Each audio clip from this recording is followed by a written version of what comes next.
The DYAD in the Force. What's up, guys? Welcome to another episode of DYAD in the Force, episode 230. This episode is about... Well, okay, it was a little bit clickbaity on the title, but I want to change the language here a little bit. We're going to be ranking the best and the least of Disney, Lucasfilm, Star Wars. The title said worst. I don't think there's anything that's terribly... Well, I mean, it's subjective, right? So Yeah. Worst can actually still be, someone's best, to be completely honest. like if you're runners in the Olympics, the person with the worst time is still one of the fastest people in the world, Yep. And we're going to continue from last week, addressing some comments and questions that people posted to Choco's channel, as well as reacting to some, I suppose, hot take slideshows that I still have from last week that we can go over. But I don't see anyone in the chat, so I don't know what's going on. Yep, But that's shout out why to I you guys. am taking a peek here on the other side. Because the show's 6 watching. Yeah, I don't know. There's the Paul. Hello, everyone. There's Darth Angel. Hello. There's It's the Rocketeer. All right. I'm here to give some hot takes. Oh, are you? Ooh, interesting. Yeah. Well, I want to hear the hot takes. Hey, DePaul, I hope you had a fantastic trip. So I was in the ER all day yesterday. It was Yeah, we it was the best of times. It was the worst of times. we definitely need to plan these out more. I ended up just having to kind of be out and about all day. But for sure, like when you told me, I thought I said it in the DYAD chat. I was like, well, I mean, you got my number. Like, say you're gonna come down. You know what I mean? Yeah. We gotta plan this stuff. Still on the drive home. Okay. What time did you leave? Lewis That's what I'm says, curious about. how's it going, everybody? Sorry to hear that, Choco. Firefly says, hey, everyone. Welcome to the stream, Firefly. I don't think I've seen you before. Unless you are using a name that is new. Okay, I left at 8 this morning. Huh. Okay. That means you're driving with a family. I gotcha. I was like, I would have been back by now, but those was my solo adventures. So I used to live, and my trips from Northern California, Sacramento area, all the way down is like, I think my best time I made it in 5 hours flat. Like I drove from Roseville to work, and I made it to work on time. Wow. My trips up to, Forest Lawn is where I typically hung out, but like, my first time visiting, I think it was like 3.5 hours, 3 hours and 20 minutes. Yeah, at 8 a.m. this morning. There's some rest stops, of course. Yeah, that's what I'm saying. That's like, no, that's you got a family, and it means you got kids. They get restless. You got to go to the rest stop so they can move their legs and, go to the bathroom. By the way, I don't recommend anyone make those drives like I did, because I mean, I didn't even take bathroom breaks. Like you had, I had Gatorade bottles. I mean, I could hold, like, for those drives, I can hold it. Or rather, I would go beforehand, and it would be a cool 5 hours till the next time I had to go. And I was, I'd be leaving at like 2 or 3 a.m. and would need an energy drink to get started. Because when you're coming down, there are two or three major pockets of traffic that you have to avoid. If you don't, like, if you hit rush hour traffic in one of them, your trip just got 3-4 hours longer. You know what I mean? So like, yeah. I was also a chain smoker back then, so I got a lot of my stimulation from just if I was getting tired, if I was well, first of all, I wasn't hesitant about just pulling over for a second and kind of nodding off for like 8 minutes, but like if I needed that boost, I would smoke like 4 or 5 cigarettes in a row. Like it was bad. Yeah. It was bad. But we have some news to share. I am up to, what is it? 1,000. I said that like a freaking 1,083 of One Piece. Dang. Where are you at? This is our weekly check-in for One Piece. I'm not there. last time you said you were at 10:05, right? Yeah, I'm at. And it's funny because I am flying through it, just not at that rate. I am at 10:46. Okay. Yes, I was supposed to message you when I hit that Brooks story, but I forgot to, and it was late. Well, it wasn't for Brooke. It was for mommy.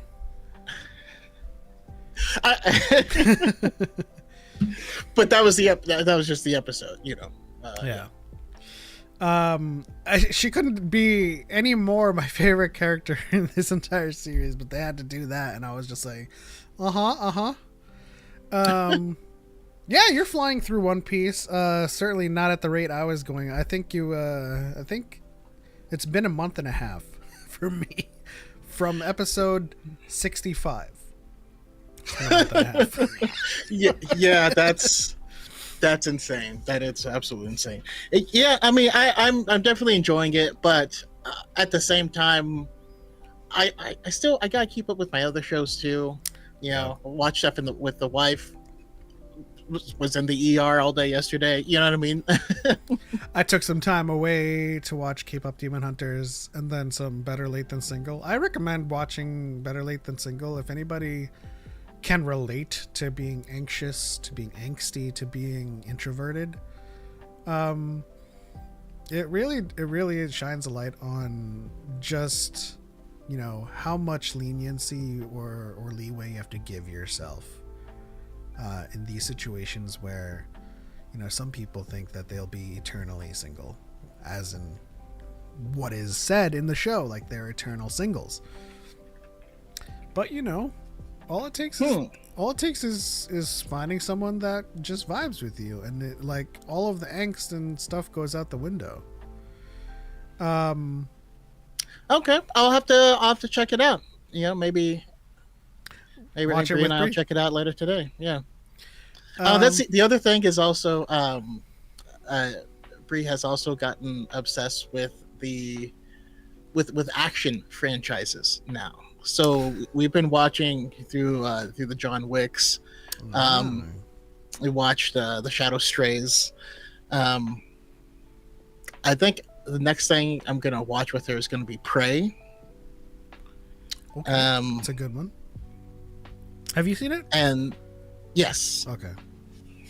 And then I also grabbed Baby Assassins. I think she's gonna enjoy that. Question: since there's no Star Wars celebration next year, we doing Star Wars night? We're planning the next DYAD Con. Trust, you know. That's when we do those things, when there's no celebration, because we don't want people double dipping into their wallets for that kind of stuff. Shout out to we'll Illy. definitely do something. Sazzy. Wow, Sazzy, I'm late to the party. No worries. Welcome to it. Doors always open.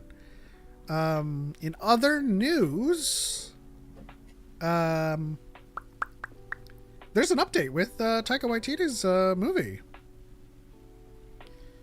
It's actually in production. It has a I didn't know. It has a working title. Let me look that up really quickly. But this is the first update we've gotten for his movie since it's been announced. And you know, we've been speculating for years now as to what it will be. But of course, the working title doesn't really say anything at all anyway, right? So the working title has been revealed to be Cosmic Doom. And the production name, as in internally with the crew and stuff, is Ghost Truck 6. So I have no idea what that means at all. You know, whenever we talk about Star Wars, it is like the stakes are cosmic doom, so you can't really speculate on that. What do you think? I mean, you had me at Doom. I know it's not the MCU. I'm just a big fan of Doctor Doom. So, I mean, it's just more good news. I'm excited to see what he comes up with. I'm curious because of how lighthearted his work tends to be, but that doesn't mean that he can't do anything else. It doesn't mean that he's limited to that. And he's also been on record saying that he understands the stakes, you know, so he knows what it is. Yeah. There's absolutely nothing to glean from Ghost Truck 6. So they're getting clever with it. I mean, imagine we got the news this week that like Taika Waititi's production name for it was like Old Republic Secrets or something, and I'm just like, yeah, that sounds juicy. I mean, Ghost Truck 6, if I'm just throwing it out, I'm spitballing, I'm saying that it's a derelict freighter. Oh.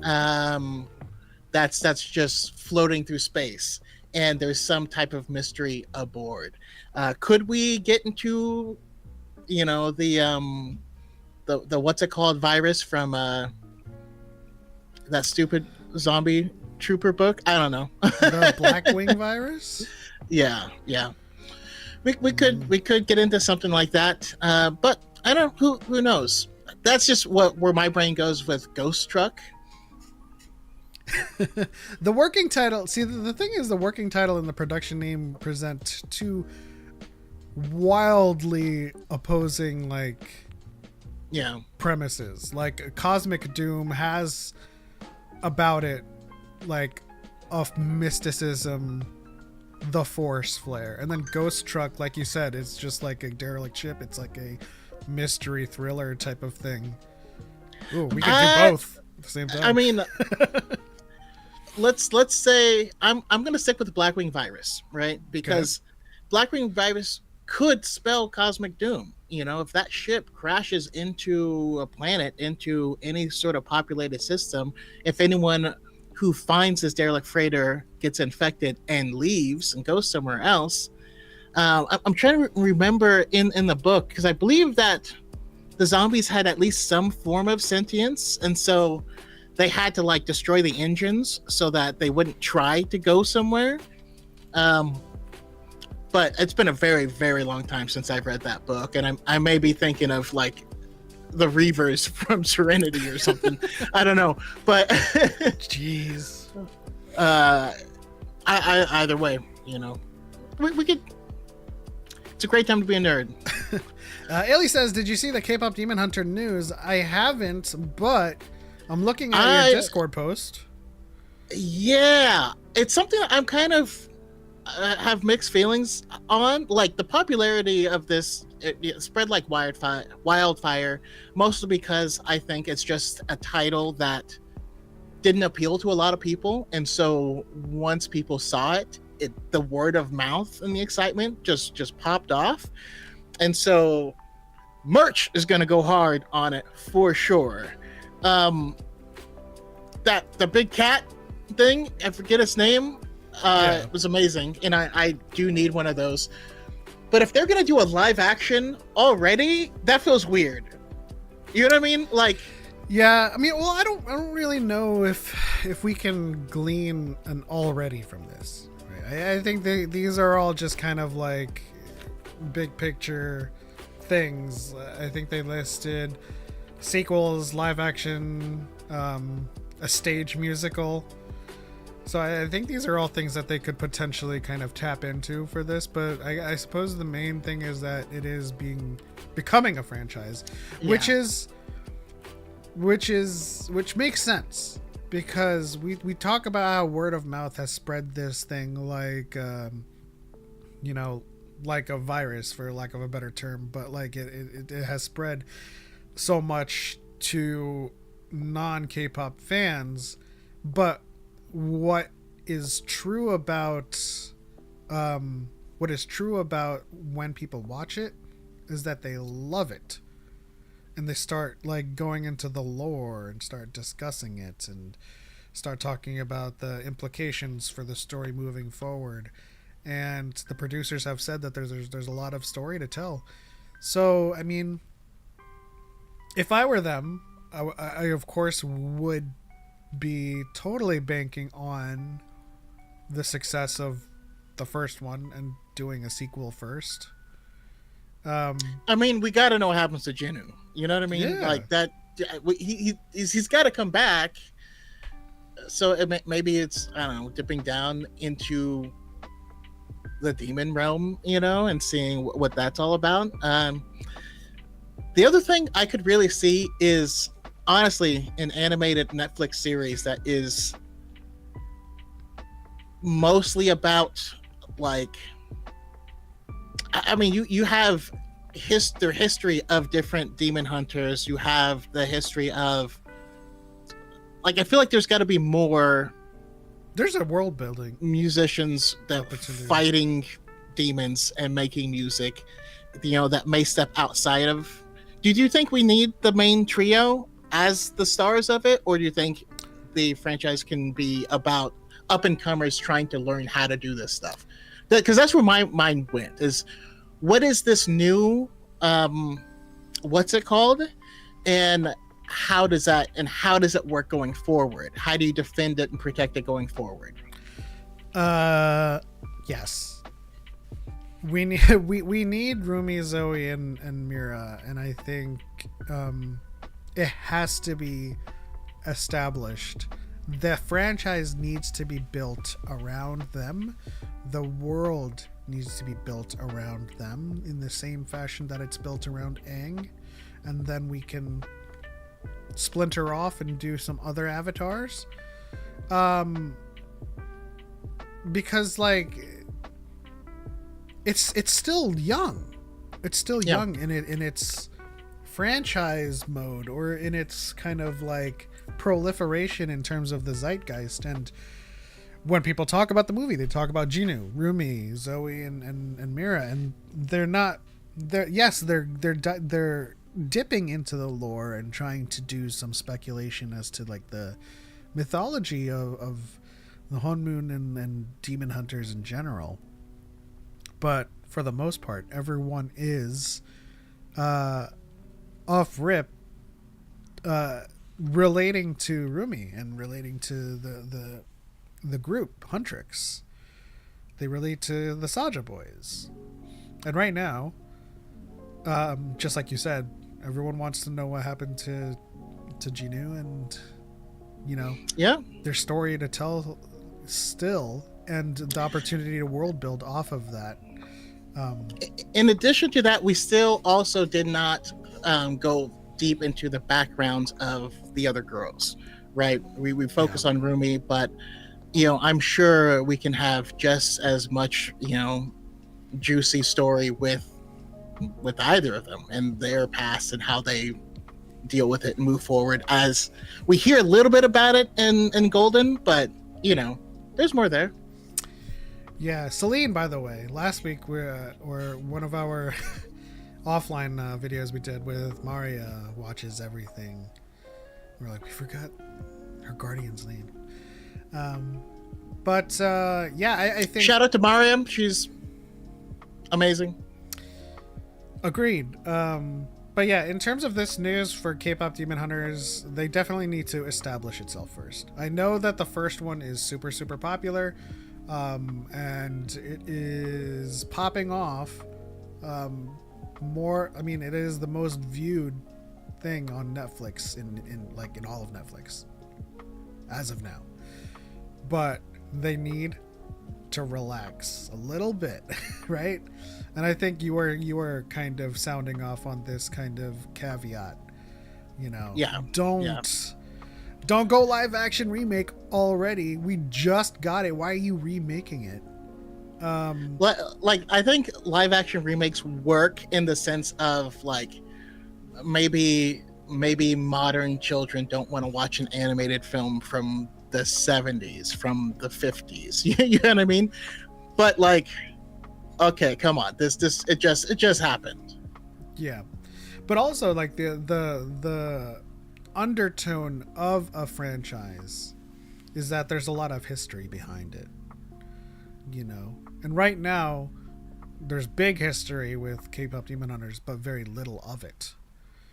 So it's made a big impact, but it's only just a small part of the overall zeitgeist. And so we need more story from the other girls. We need more story from the world itself. They need to world build, and once we have like gone a couple of years of talking about the world of Demon Hunters and K-pop Demon Hunters specifically, the Hanmoon, the mythology, and we've established this long lore or long history, then we can be like, all right, well, what about that person that we saw in the second movie? I want to know what their story is about. Malik says, "Are we talking blue people?" No, I saw that. I mean, listen, I'm gonna be real. I saw the Avatar. Was it Fire and Ash? And Ash. I saw the trailer. Wasn't too excited about it. I don't know. My excitement has waned for the Avatar. I mean, my excitement was never there. My wife loved the first one. I think she did see the second one. I haven't seen it, but yeah, when we went to see Fantastic Four, we saw the Fire and Ash, and she's like, they're still making more of them, and I'm like, there's another one coming after that one too. So yeah, it's called Earth and Dirt. I'm just kidding. Bricks and screws. Emerson W says, "Hey, do you hope Disney keeps Star Wars, or would you like a fresh new start?" I would like for them to keep Star Wars, and I would hate for them to do a fresh new start. We already have such a backlog and archive of history, and we're continually updating it, and I wouldn't want to start that over. Yeah, we definitely don't need a fresh new start. I know that there's still some holdouts and they won't like it because it's quote unquote Disney Star Wars. I think the bigger issue is just the time that it came out, right? Because we had these films releasing during Gamergate, during the Me Too movement and all this stuff, where people just kind of forced their own culture BS into the narrative that wasn't actually there. And so now there's people whose arms are folded and they just aren't going to accept anything regardless. But yeah, we've had over a decade of content, of stories, of all this stuff. I mean, I know there's a lot of channels that love the expanded universe, but we are, pretty dang close to surpassing the volume of content of the expanded universe. And we've already passed the quality of it as well. Yeah. I'd hate to throw any of that out. Marco 808 says, "Y'all excited for the Chimere Black Series figure?"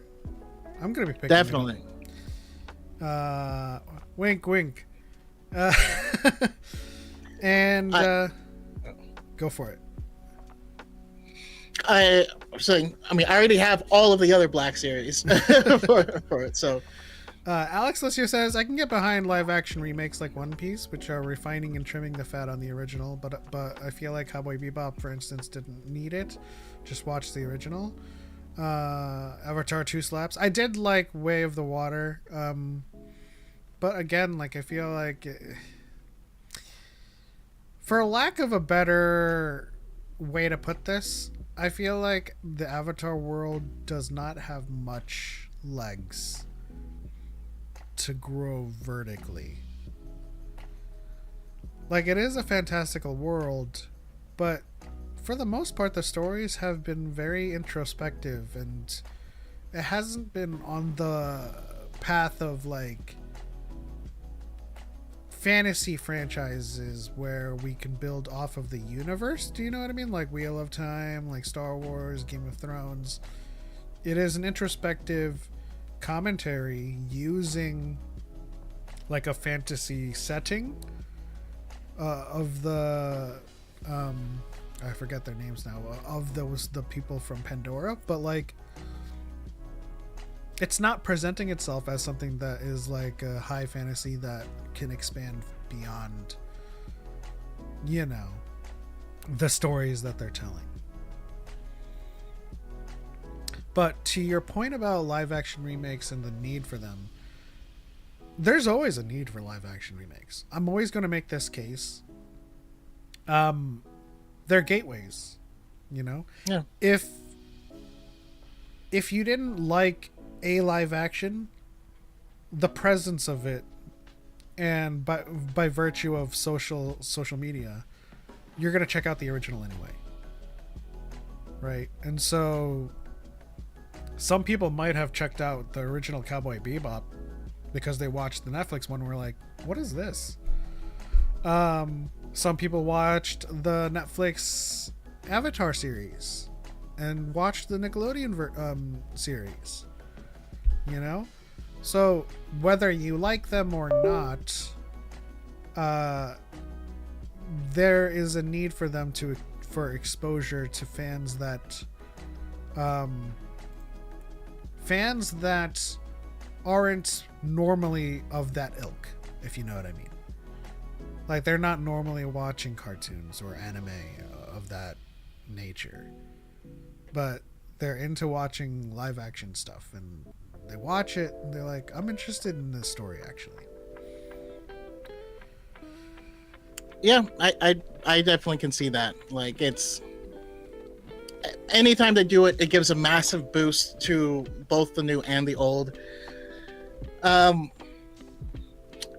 You know, it's a good business decision.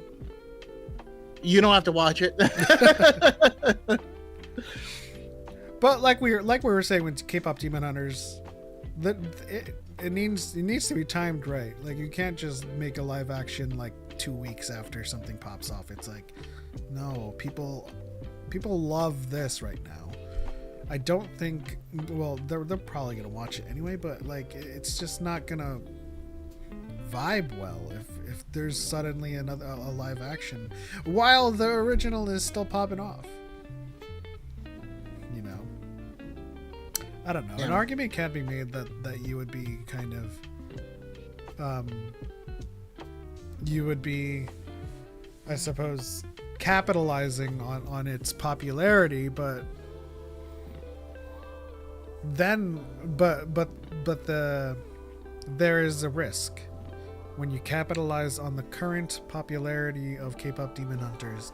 You release a live action remake and it is horrible and it gets panned and it flops, and then it damages the brand. Yeah. And there's also, I mean, I'm a big fan of DC Comics, and I remember when they came out with the Batman Who Laughs as a character, and it was such a cool character, and everyone was all in, and we loved this character. And then they put him in literally every comic that came out for the next year and a half, and then everyone's just like, and and now no one even talks or thinks about that character anymore. They don't care because they blew it up. So I don't know. Kenny Aaron says, "What is the mixer for today?" There's no specific mixer for any given episode. Mixer just means it's like we talk about. We talk about random stuff. I will say though, I think. Listen, I don't have to be on the latest episode of One Piece to. I feel like I figured it out. I know what the One Piece is. I'm gonna make a video on it. Just for content, but like and just to kind of organize my thoughts a bit better and present my theory. But I'm gonna give you the elevator pitch since you're at the episode, which is when I came to the conclusion. So let me know if this makes sense. So Gold Roger's famous last words: "My treasure, you want it, you can have it. I've left everything this world has to offer there, at that place." Right, and everyone's talking about the last island. In one of the episodes, they're reading Odin's journal, and one of them says, "Gold Roger named the last island Laugh Tale." And I forget if you're up to the what's the oh wait, you're the Brook episode with the Black Maria. I mean, no, I'm past that slightly. I'm at 1046. What's the last thing you saw? 1046 is a recap of the action. But the last thing that happened prior to that is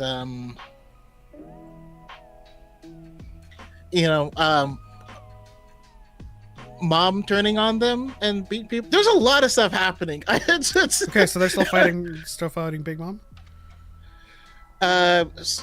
Big Mom got pissed off at Kaido for destroying the city because they helped her when they had nothing. Gotcha. Okay, so I won't say that part of the theory. The One Piece, and this has been actually confirmed by Oda in one of his interviews. He didn't say what it was, but he says the One Piece isn't a thing.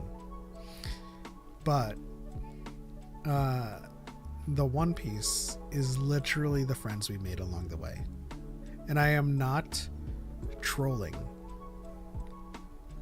The theory is the One Piece is a tale of laughter. He got to the last island, and all he could think about was all of the laughter he shared with everyone he's met along the way. And that is all this world has to offer. My treasure, you can have it. It's there at that last island. And when I start thinking about like Luffy's journey to becoming the king of the pirates, I think about the One Piece he needs to become the king is the trust and the camaraderie of everyone he meets along the way. Spooky says that kind of sucks. No, I think it's actually brilliant because that means like everyone's chasing this kind of thing that they think is tangible, but like by virtue of sailing the world, visiting every single island and getting to the last one, you have met everyone and you have shared something with the whole world, and you have collected a tale of laughter and joy and camaraderie with everyone. And that's in, when we read about Gold Roger's like backstory, he wasn't some like big like king of the pirates that everyone feared. Everyone loved him. Even his rival Whitebeard, they shared laughter together. But like, and that's another thing that comes out of this theory is that is the one thing. Dadashi. Yeah. That is the one thing that is most prevalent in this entire series. Everyone has a unique laugh. And it's not like focused on just willy-nilly.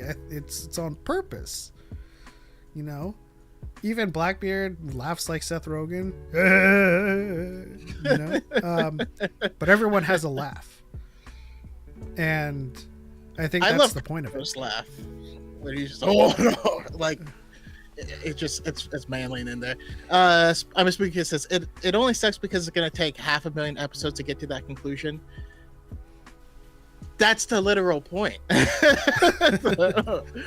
is that what we're watching is not the love that we have for this, and the way we come together watching it is the journey. So I mean, this is pretty similar to my own theory. I've been saying that as a joke, but I'm also serious. That being said, I do think that there is, when they get to that island, there is going to be something there, right? It's not the One Piece, but there will be a civilization there, the civilization that probably split off to form Wano, and there is going to be another poneglyph there, like a big one that's a different color, that has the history of this world. You know what I mean? The true history. The missing 100 years. Yeah, including the missing 100 years. And if you knew what that was, then you would understand how the world government has been exploiting people and trying to cover things up and trying to prevent people from going on these adventures, from expressing themselves freely. Because honestly, the entire series is about laughter and it's about freedom. Those two things. It's also about, because of like how we meet each person and go through their trauma. It's also about not being alone. Yeah. Like just like Saul says to young Robin, no one is meant to be alone. And what is Dada she? Dada she.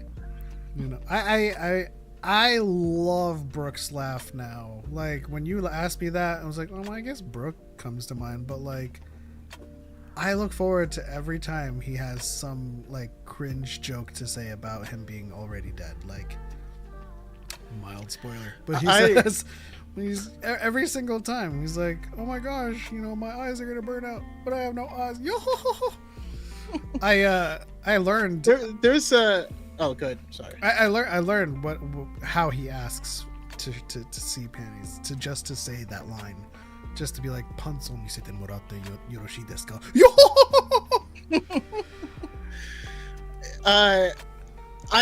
I love though that his humor is so baked into his character that there's moments where it's a serious moment, and he still makes a joke, but in a threatening tone of like. Yeah. If you're gonna make me dream, at least put panties in there. And you're like, oh yeah. What? But yeah, I mean, that's been my overall take from this series. I mean, there is a scene that kind of mildly confirms it, but I won't speak about it because Choco hasn't gotten there yet. But like, the one thing that is prevalent is that everybody has a unique laugh, and that's not on accident. That's not like somebody just being like kind of silly with the anime and the story. Just laughing is a central theme in the series. Which is odd that Zoro's laugh kind of just is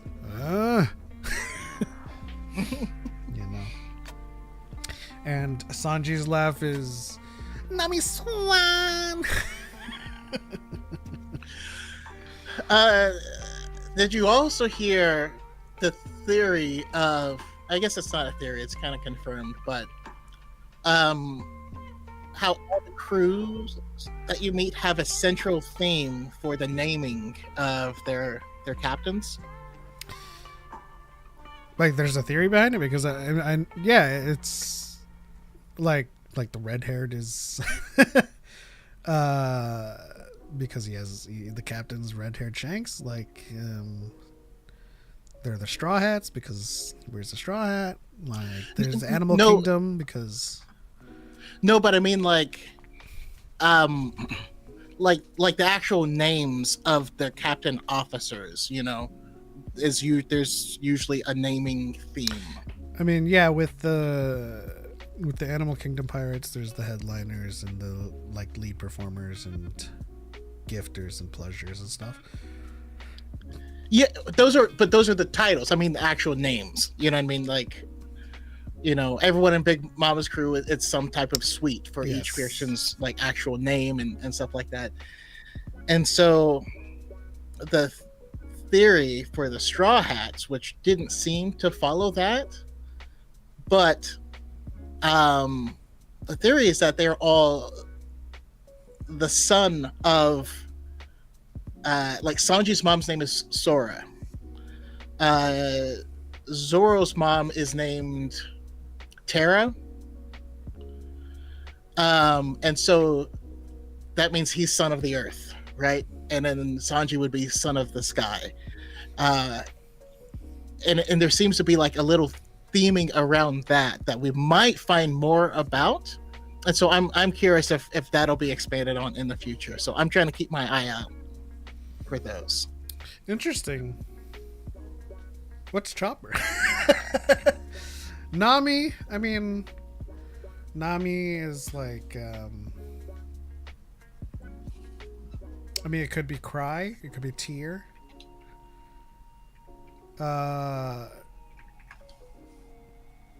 There's certain, I mean, like, Oda's been pretty intentional with a lot of things in the series, so I wouldn't put it past the entire community to be like, oh, hey, there's actually like an intention behind these as well. So, you know, I'm trying to find out what Usopp's about because, like, actually, no, I know Usopp's convention. The first half of his name is Uso, which is Japanese for lie. So he's a liar. He's a liar with a peepee. Uso peepee. Super E says, my friend and I are trading off One Piece and Star Wars, watching together. Got him to watch The Acolyte, and now I need to catch back up. That's cool. That's always cool when people do that. I can't say I'm currently unemployed, so I've been watching everything. Live action Nami is my favorite character. Her eyes are pretty. Yeah, I mean, Emily Rudd's, she's great. I'm excited to see live action Robin because she looks like she matches. The casting is great, so I have yet another person to add to the kingdom of mommies. I just think it was funny when they first did announce a live action and I saw that actor and they're like, what? Her chest isn't big enough. And you're like, no human. There aren't any humans that share the proportions with half of the characters in this show. It's not a thing. Yeah. Oda just loves boobs. He's listen, I'm gonna be straight up with you guys. There's a character, her name's Carrot, she's 15. Big boobs. Oda just draws big boobs unless they are like literally just a child. They've got big boobs, you know, and or a very specific Konoichi. Yes, they did her dirty. Like just seeing the younger version, and I'm like, but how does that like? How does that change just like the facial, the facial shape and everything? By the way, baby geezer Chopper made me so happy. My wife's watching Bleach for the first time. Awesome. Love it. Where's she in Bleach? DePaul says 15. Yeah, so I hate having to justify it, but like I said, the age of consent in Japan is 16, and so a lot of the so Robin is 28. You know, there are adult women in this series, but like a lot of like the of age shonen bishoujo characters are 16. Nami's older, but like, you know, they're gonna play in that sandbox. But like Oda just gives everyone of that age, around that age and up, big boobs. Like there's no in between. I haven't seen an in between boob in One Piece.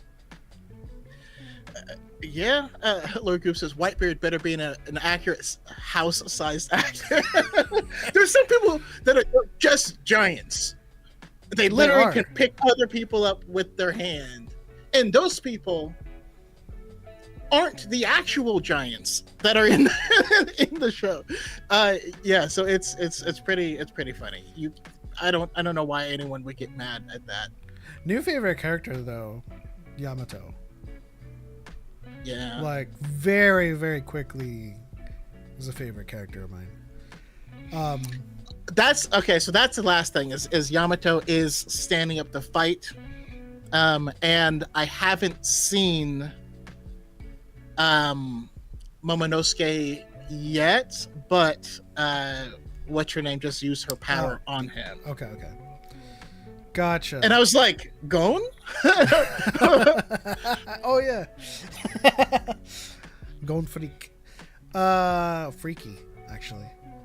But dang, okay. So where I'm at, everything just got resolved. So they squeezed another 40 episodes in there.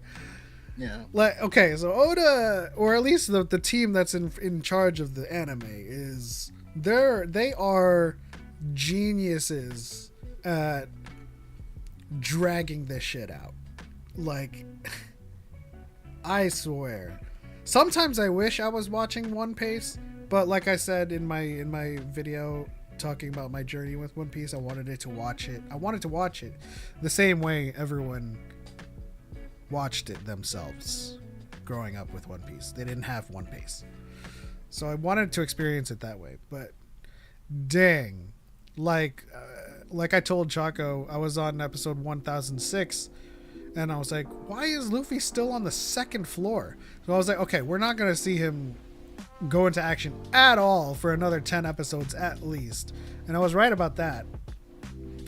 And then like I already know what his next transformation is gonna be, and I already know that I'm probably not gonna see it for like another 20 episodes.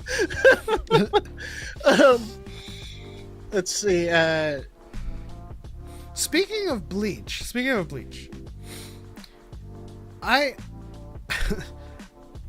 we gotta talk, people, about this really weird trend that people love to put at most like continental characters up against Yhwach, Aizen, Ichigo, and Yamamoto. And I'm like, these guys can destroy a universe.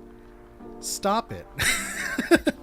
This isn't like this thing where, oh, there's gonna be a little bit of a different. No.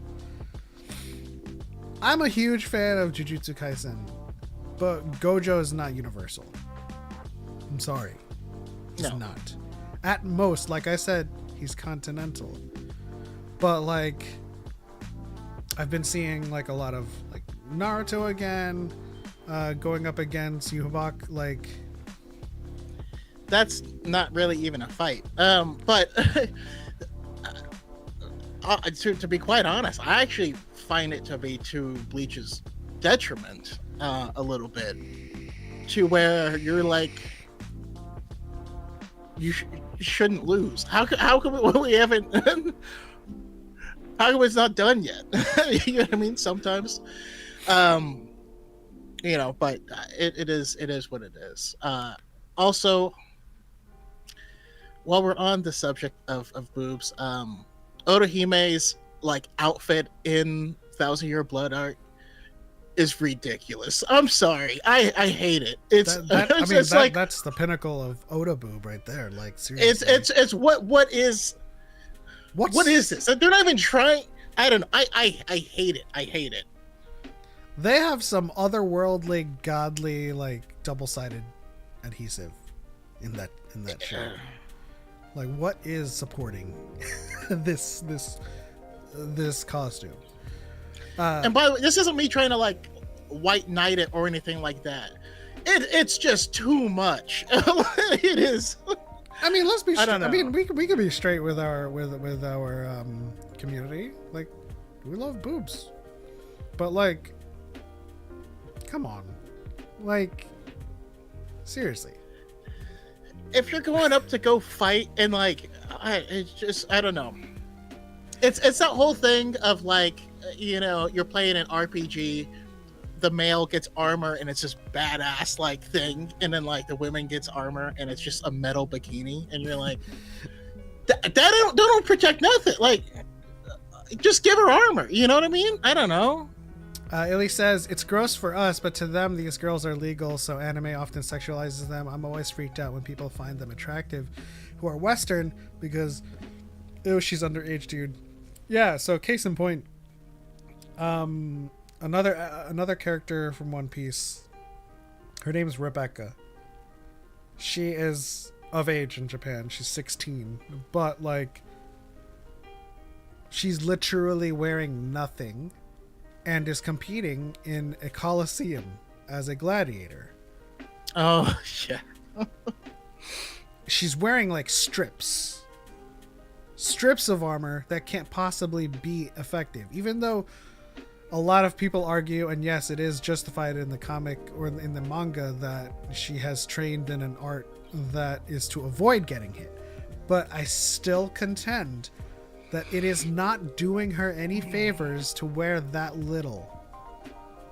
You know? Okay, but that, I mean, even the justifications are still stupid. You know what I mean? They are after the fact. That's like the girl in Metal Gear Solid who breathes through her skin, so she has to be half naked. And you're like, she could just wear breathable fabric. You know what I mean? Like, and she's not the only one, and the others do still wear clothes. I don't... you know? Yeah. Come on, man. Super Ree says spiritual pressure can hold up anything. Listen, when I tell you that most of the characters that I've seen people be like, what if this was versus? It literally ends with them being in the presence. Like, let's just, lowest common denominator, let's just put somebody in the presence of Kenpachi. They wouldn't be able to stand in his presence unless they too had massive control of Reiatsu, which is, you know, them playing with universal rules. But just going off of like the more tangible effects of that, it's like it's heavy. It's a pressure that like it just weighs. It's like a gravity, you know. But like I said, they often don't belong in the same verses. They really don't. Like the Jujutsushi or the sorcerers are just sorcerers. They really don't have like worldly powers that will truly like rip the fabric of reality. The power of friendship is what supports it. I love it. Spooky. Just talking about Orihime's I'm not gonna even say knockers because they don't make door knockers that big. I would call those drawbridges. I don't know. They're inhuman. That's why I don't like them. I like Bleach mainly because there isn't a lot of old man perv going on, especially in 1,000-Year Blood War. I mean, it's pretty serious arc. Of course, at that point, I will say the way they introduced my wifey is a little pervy. There's a bit of Yoruichi Swan in there for Choco. I mean, like, case in point, Sanji. I think if you watch One Piece, you know, but if you don't, that's okay. I just need to say, Sanji needs to rein it in. Okay. I feel like his love and respect for women is a good thing, but if it often leads to him getting his ass kicked or having a nosebleed over just seeing women, it's gone too far, and I feel like there's some room for him to grow. He needs pudding. That's what he needs. Yeah. Although, I mean, I'd still think he's kind of like a womanizer, and it would just be like, that meme where like the guy's looking back. Yes, but like then she would, because she has like her sweet and evil side, and so like I think it'd be nice push and pull if he does that, and then the evil side comes out and smacks him around. You know what I mean? Like I like them together. That's all. Spooky says the scientific term is tick old biddies. Gotcha. Bringing back the 90s. What else in terms of, unless we could just like move on. Yeah, we can move on. Spooky made me laugh so hard. Hodgesart, hey, are you guys talking about Star Wars? A serious echo happening? Really? Is there echo? I don't hear it. Do you? I don't hear any echo, personally. Are you? Are you on the stream like live? Are you guys getting echoes on your end and on the YouTube side? Move on from boobies? How dare you? I mean, listen, we can talk about boobies. I will shift the subject to more appropriate boobies though. Cuz so I'll be ambiguous as to avoid mild spoilers, but Nico Robin when she did the thing and came out like that, I was like, oh my god. Giggity. Yes, indeed. I'm not hearing any echo from the YouTube stream. Interesting. Yeah, me neither. Well, Hodges is on TikTok. I don't understand why there would be an echo.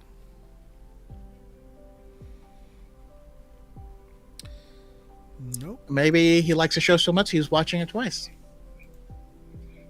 Say now pitch hitting for New York Mets, Manny Mota.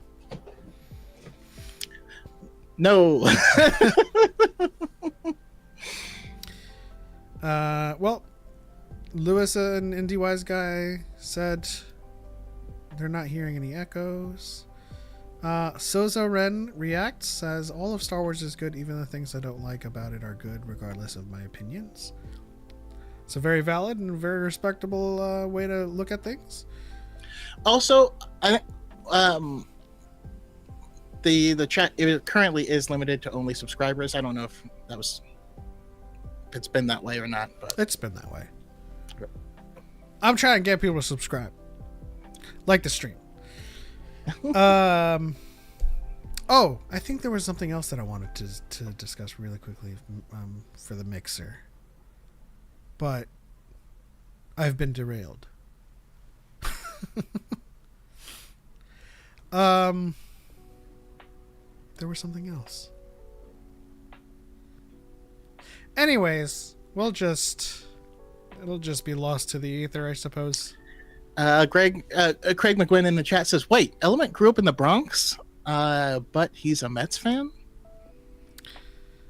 I'm not really a baseball fan in general. But yeah, I grew up in the Bronx on Steuben Street, or Steuben Ave. Yeah, don't be fooled by the rocks that he's got. He's still Pep from the block, you know. But yeah, no, I was a basketball fan, and when I moved to New Jersey, I'm a hockey fan. Interestingly enough, it's kind of like one of those transitions. I never really got into baseball, to be honest. And not me neither.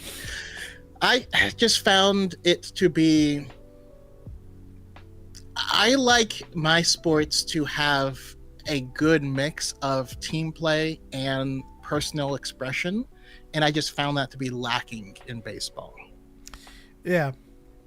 I also just couldn't follow the action, to be honest. Like, there are some highlight moments that, like, I've watched highlights and it's really cool, but, like, for the most part, it's like you're just kind of like sitting there waiting. And that's the other part, is I find myself bored while playing baseball. so I can't watch it. Holy crap, the Bronx. I'm from Brooklyn. I grew up in East New York. Hello. Yeah. Nice. I really wonder how my block looks nowadays. Lewis, if you find yourself in New York, I don't know if you're there now or today. If you find yourself on Steuben, let me know how it looks. Although I don't really have a large mental picture of how it did look, because I did leave when I was like 8. The only memories I have of the Bronx is like cherry bombs and smoke bombs, and no, it wasn't a war zone. It was just how latchkey kids spent time. We, do fireworks and run through hydrant water, and those were the days. Cal4 said that baseball take is so real. Lurkin, appreciate the lurk, Cal4, and yes, it is real. Like when my brother watches the World Cup series, and I happen to be in the room, I'm like, so is something gonna happen? and it's usually like that for like 5 innings, and then like there's a great hit, and then things hype up for like 30 seconds. Oddly enough, I do enjoy watching tennis. I Tennis think tennis is a good sport to watch, but like, I'm not a fan of it. I don't follow it. Yeah, I even feel that way about soccer, because I'm like, the score is 0-0, and you're like, cool. Like, it took me years before I actually saw a live goal. Especially when like the last game that I saw, because they were doing because my nephew is like a soccer fanatic and is a goalie. He was watching a game, and I just looked at the clock, and it was like 74 minutes, and I was like, has it been like this for 74 minutes? Like, it's 0-0. Yeah. What's going on? Hey, Super Reese is absolutely right. All sports are a little more exciting when you know the drama behind the teams and the players, etc. That is absolutely true. That is, I think it's funny because I feel like a lot of like men will look at women watching a show that's about drama and stuff and look down on it and be like, no, we watch sports. But at the same time, they're watching sports and they're like, well, he was traded to this team and this owner hates this guy. And so like, they're doing the same exact thing just behind the scenes, I always think that's funny. The hype that I get from watching other sports, and this will be true for Choco because we're a dyad, comes from anime.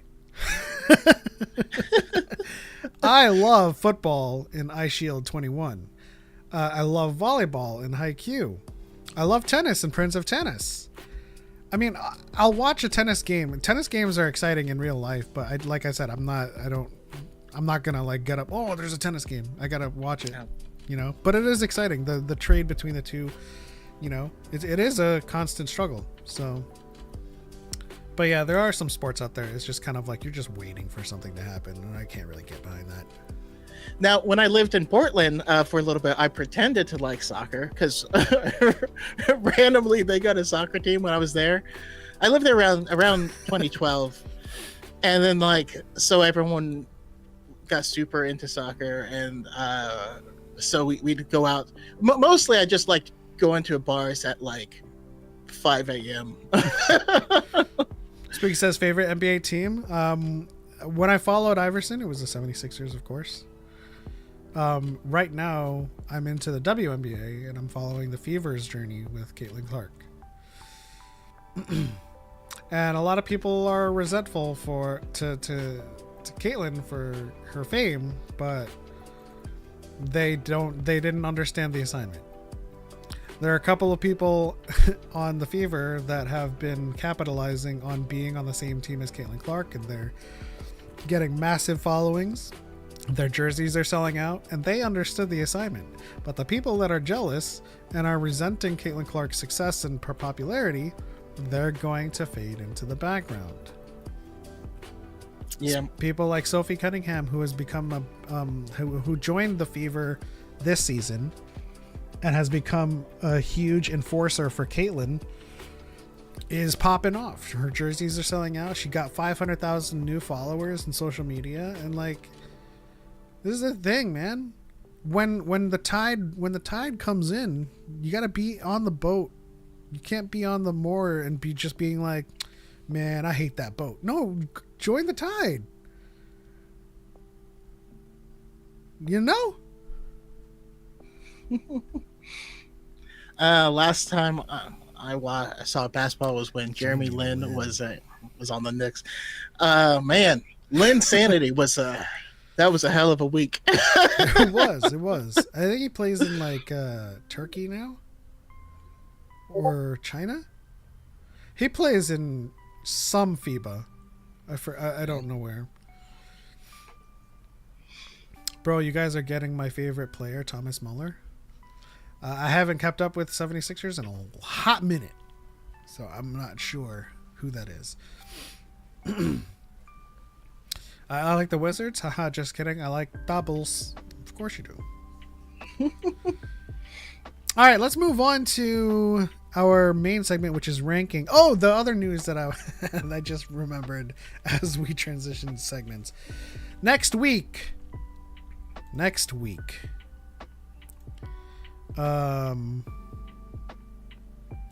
Yes, buy that, Choco. Next week we have special guests: Luke from Podwans, Chase Forward Into the Black, NT Wise Guy, who's in the chat right now, and Marianne. And we'll be playing Star Wars Jeopardy because we prepared this board like 2 years ago. We've been sitting on this board for like ever. And we want to play it, like, you know, 'tis the season to be trivia, as they say. Mm-hmm.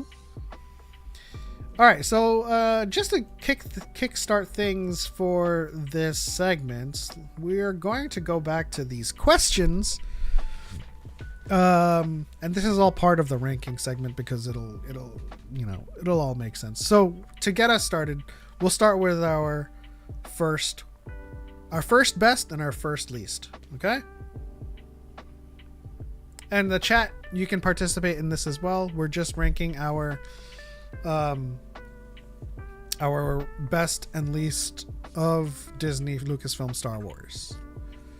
So, and for me, this isn't in any particular order because I'm doing this on the fly. Okay, so I'm gonna start with Disney Lucasfilm's best. The first best is Andor. It's a no-brainer. Some of the best writing we've gotten, some of the best storytelling we've gotten, and I fail miserably at trying to find something wrong with this series. So that is my definitive best of Disney Lucasfilm Star Wars.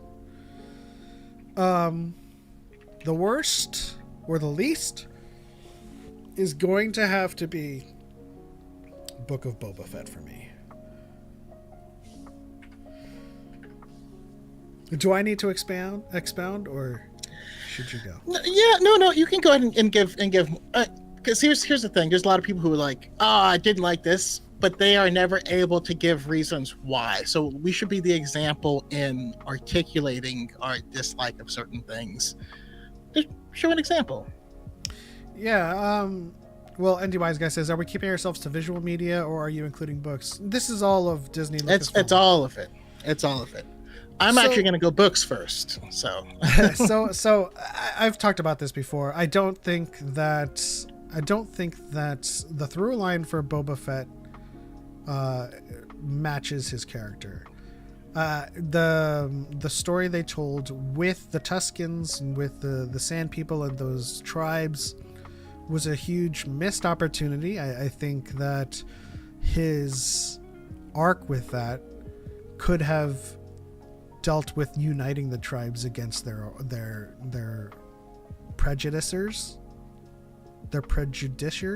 and their oppressors, and kind of like the through line of, I'm tired of being under the yoke of these criminal underlords or overlords, so I'm gonna be one. Doesn't make sense for me. I think he would want to remove himself completely from that whole kind of environment and seek freedom, and the most freedom he's had is with the Sand People. And so there was a couple episodes there that was about Din, which, yes, theoretically we needed for narrative purposes in the upcoming season, but like it did literally take away from Boba Fett. So, yeah, there was a lot of story decisions that I didn't agree with Book of Boba Fett, and there were some execution flaws that I saw, like introducing Cad Bane too late and not having a central antagonist to point the finger at. I mean, yeah, you did have an antagonist, which was just conceptually the Pikes. Sort of, yeah. But, like, you didn't have a Pike.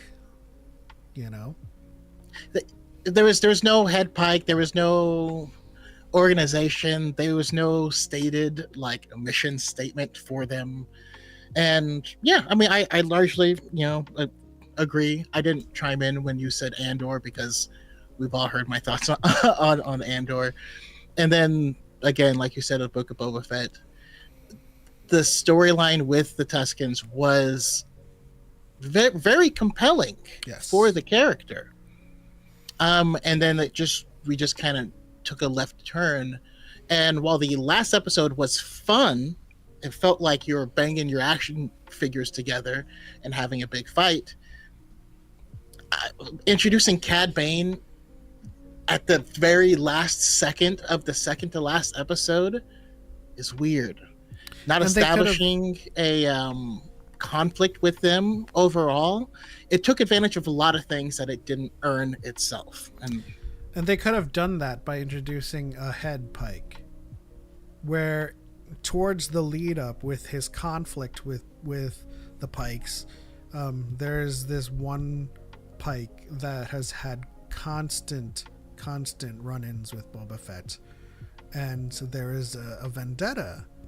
And during one of those episodes, Cad Bane doesn't need to be revealed, but walks in with those spurs, ching, ka-ching, ka-ching, and the head Pike is like, "I hear you have history with Boba Fett," and he's like, "I do."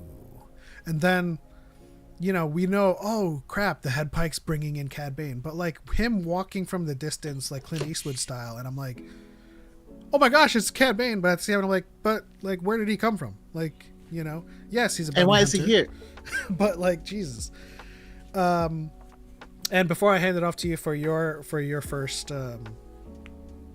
best and least, Craig says, what in your mind makes the Book of Boba Fett worse than the Resistance animated series? The Resistance animated series isn't bad. Yeah, after episode 6, which I often say, it's a great show, and it ended as a great show.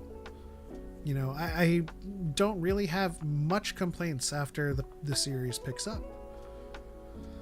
But Book of Boba Fett, I totally disagreed with those story decisions. And like we keep on saying, this is the discourse that we engage with. Like, yes, we have our expectations. We don't fault the show for our expectations, but we can disagree with story decisions and put forth what we would think would have worked better and how they could have executed that better.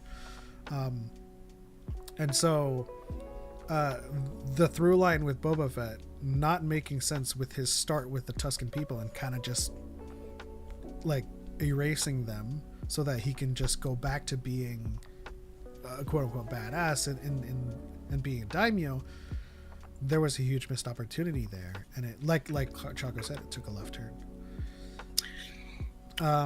Really quickly, Lewis says his best is Andor, worst Phasma book. Interesting. I think Choco likes that book, right? I do like that book a lot. It is a weird book, though. I can definitely imagine some people not vibing with it. Because the book is a third person, like the book is someone telling a story, right? That book is our first introduction to the character of Vi Murati, who you'll find at Galaxy's Edge. And she has been researching Phasma's story, and so she regales that story. But that story is wild, man. It's a Mad Max post-apocalyptic journey through a dying planet that takes some weird left turns, and I think it fleshes out the character as with their mindset of doing anything it takes to survive. So I liked that book, but again, it was a weird style of book that we don't typically see in Star Wars. Lezio says it's rough because there's great potential in using Bane as a foil for Boba. Yeah, we talked about that. One thinks of himself as a man of honor. The other is very, very much just in it for the credits. Bane is everything Boba says he doesn't want to be. Yeah. And that's a great point. But you have to earn that in the show. There's nothing in the show that tells its audience that. You know what I mean? Like the show, even if you actually told that, it like Pep said, if you had a head pike that hires him and then he says that to him, I don't care what it is as long as I'm getting paid or something. But like, if you don't, that's been my big problem with a lot of the Disney Plus content, is the show doesn't feel like it earns the things that it does in the show. Your shows has to stand on its own 2 feet. I think that's where the Marvel Cinematic Universe has fallen off. You know what I mean? Tom Miller asks, where do you rank the Acolyte? We'll get to that, but the way that we're doing this is we're just listing best and leasts. And at least for me, I'm not going in any particular order. I just started with Andor because that's clearly our top project. At least I'm assuming that's, I'm actually going to change what I'm going to start with, because I'm going to just assume that we're going to have a rule where we can chime in on each other's, but we're not going to say the same thing. Okay. Yes? So I'm going to also take the low-hanging fruit and say best Last Jedi, worst Rise of Skywalker. And listen, I know some people have those flip-flopped, you know what I mean?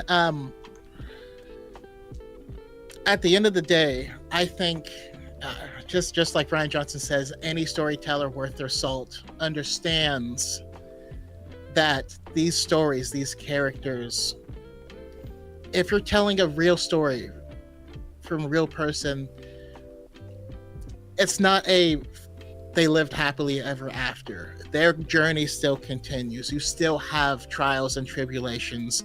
At no point does your life stop being hard. You still have to make choices. And the way that they continue to grow and expand on these characters, for me, The Last Jedi actually has a compelling story arc for every character involved. Now, I know that might be a hot topic when it comes to Finn, but it's literally the only film where he has a character arc. He literally It's like doesn't saying get a full one it's like in the one first is one. greater than 0. Yeah, exactly. And so, yeah, it also cinematography, music, the acting performances. I feel like that film also has the best overall acting performances of every single cast member. I think that's Rey's best movie. I think that's Kylo's best movie. I think that's for sure Luke's best movie. Even if you didn't like what they did, his acting was amazing in it. But once we're coming to the Rise of Skywalker, I had a lot of problems with it. I think they capitulated to the worst people in the fan base. I'm glad they don't listen to those people anymore. But there was some concessions to fit certain ideas in. There was also some JJ isms that I'm not a big fan of. I've mentioned it a lot, but he often ruins deep, meaningful conversation that's going to progress a character by having action start in the middle of it, and he doesn't resolve it, and your brain just resolves it by itself, but he didn't do it. And that drives me crazy. They jumped to too many planets, and I think they did just try to do too much in that single movie. Yeah. I mean, mostly all the way in agreement. I think The Last Jedi did wonders for Luke's character. He comes into this movie being one-dimensional to me, and he leaves the movie being one of the best characters in Star Wars for me. Someone who is broken, someone who can feel, and someone who, largely echoes and relates to all of our lives when it comes to shame and failure and making a decision that we think is the right decision but is the wrong decision, but you still have to deal with the consequences anyway. But it's also the only movie in the sequels that directly addresses the problem with the prequels. Not the problem with the prequels as movies, the problem with the prequel story. And that was the Jedi that trained and created Darth Vader, and it was Luke trying to come to terms with what was missing from the Jedi. And he thought that the Jedi needed to end. He was like, this is vanity. Can you feel that? And then, at the end of the day, he comes to the conclusion that the Jedi, for the most part, was an idea, and that people needed the Jedi. Right? And he's not going to be the last Jedi. And when he saves the Resistance the way that he does, that is the central message of what, the conclusion that he reaches when it comes to what does being a Jedi mean to Luke, and what does it mean to Rey moving forward as the legacy continues. Rise of Skywalker. Really quickly, just because I'm not going to echo all of your points. Yeah. Lots of pacing issues, lots of execution errors. I think Palpatine returning, like I said, always makes sense, but the way they did it didn't really earn it for the audience at large. The beginning montage was dumb. I think they should have spent the 8 or 10 minutes on the beginning, fleshing out Kylo's journey to finding the Wayfinder. It's Palpatine's message in Fortnite. I'm sorry. I get mad when I think about that. But it's like playing the third. It's like playing the third game in a game series. But in the beginning, they're like, "Oh yeah, this happened, by the way. Now this is what you're trying to do." Like, wait, what do you mean? There was like a huge switch up, or there was this huge kind of narrative swing, but they gloss over it, right?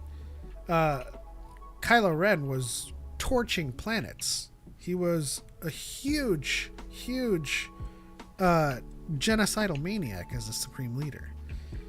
His meeting the Eye of Webbish Bog, just that entire quest for the Wayfinder was just dun, dun, dun, dun, / on Mustafar, and then there's a chest in the middle of the planet. Of course, we know that they excavated it, but because it's part of a montage, he's just walking through the forest and there's a chest with the Wayfinder in the middle of the forest. That's how it looks. That's how it's perceived. Yeah. So it's all rushed. And yeah, I said I was going to keep it short, so I'll keep it short.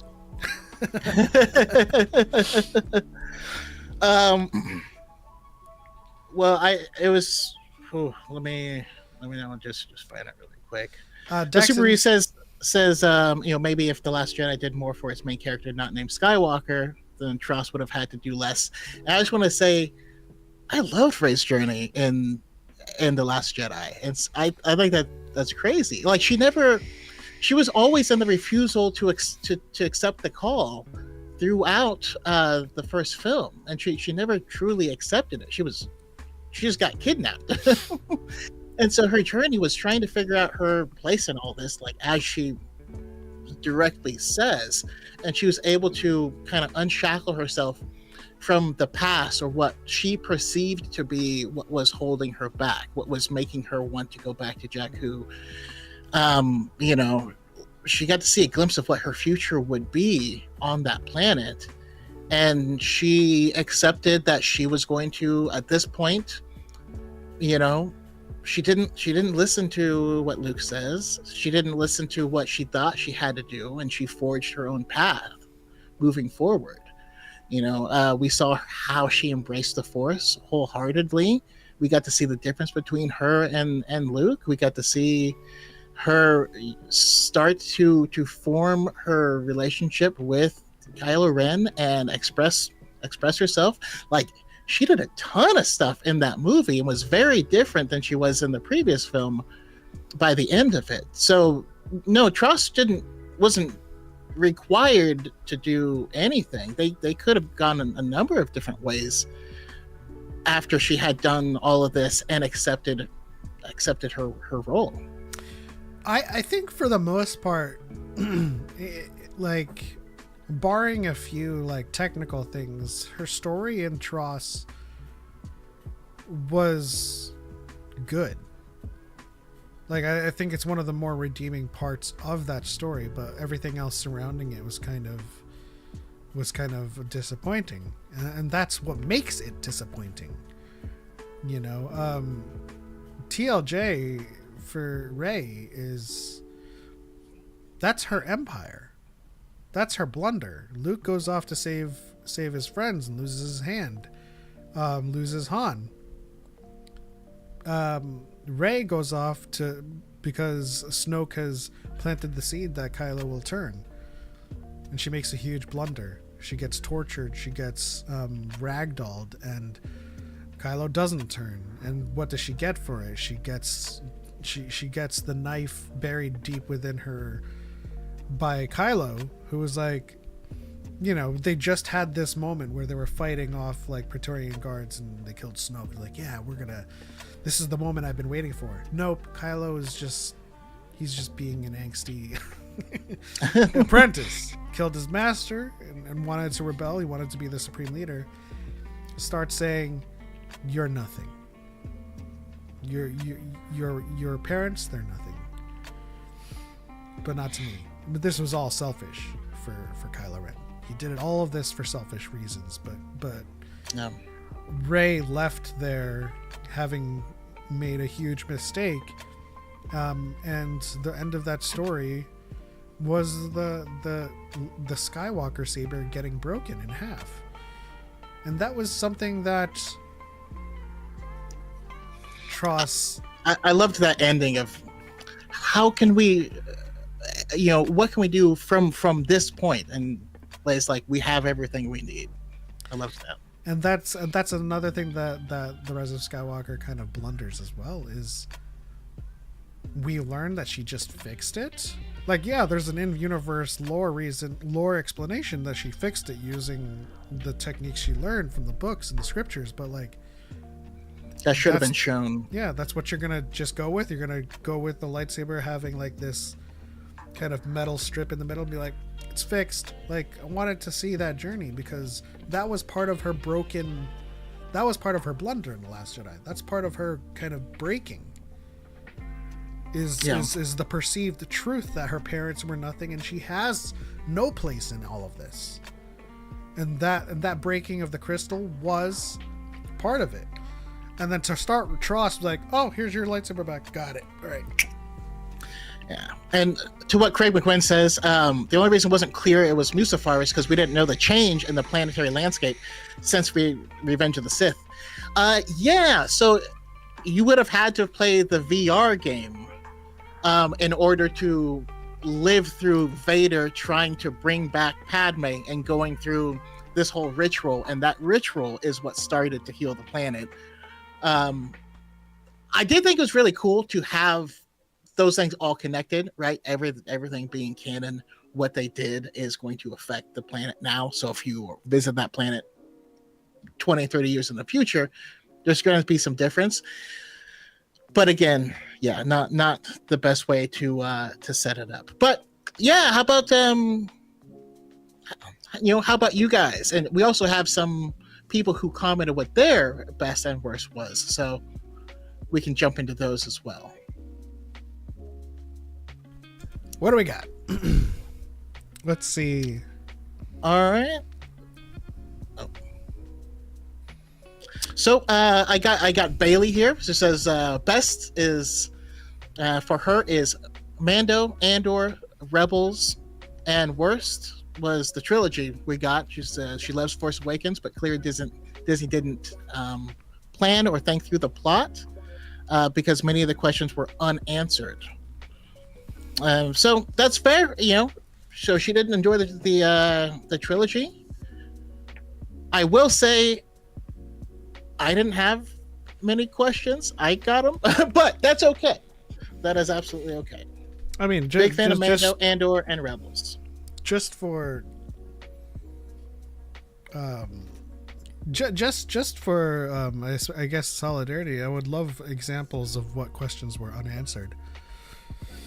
I mean, that's where our content comes from. We love answering those questions and showing from the films what they are.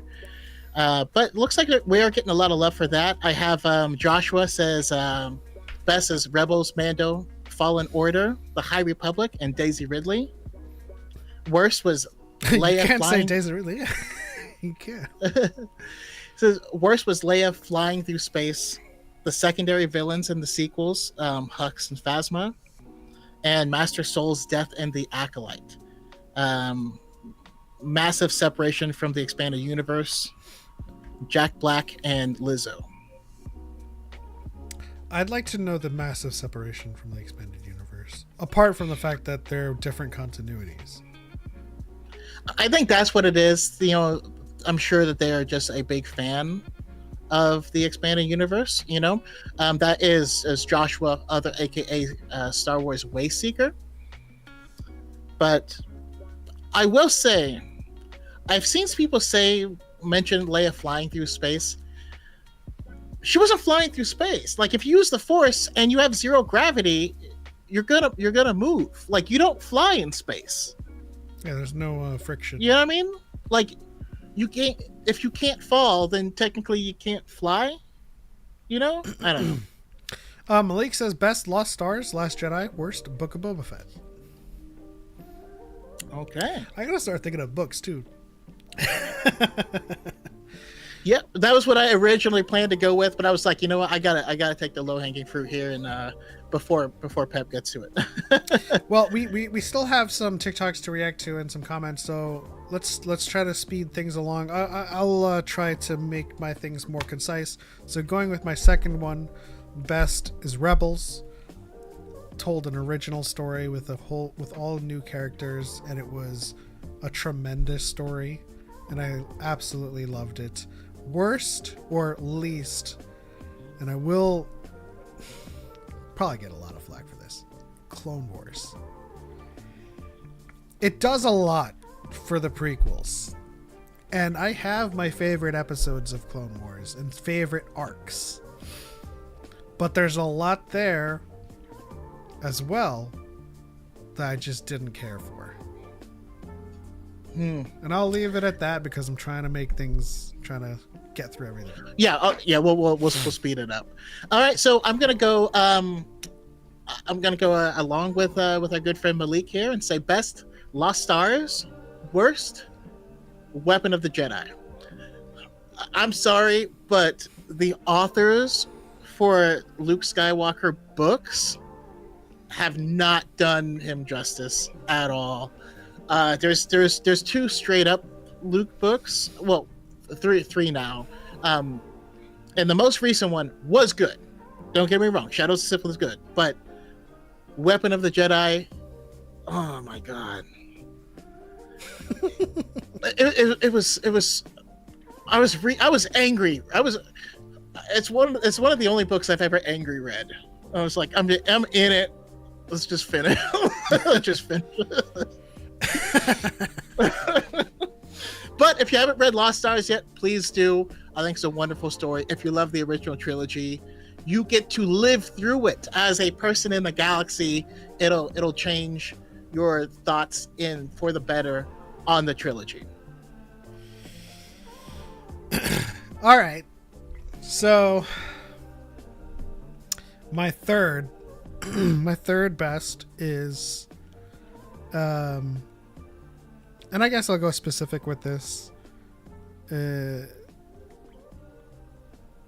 Fallen Star, which is a High Republic book, which is kind of like a culmination of Phase 1. It's another star, and it's another Claudia Gray. She likes stars, and she likes lost and fallen things. So it's just a really, really wonderful, like, it was like an Alien Isolation for me. Like, they really kind of nailed that atmosphere where the Jedi were like just being hunted, and they had this unknown that they were dealing with.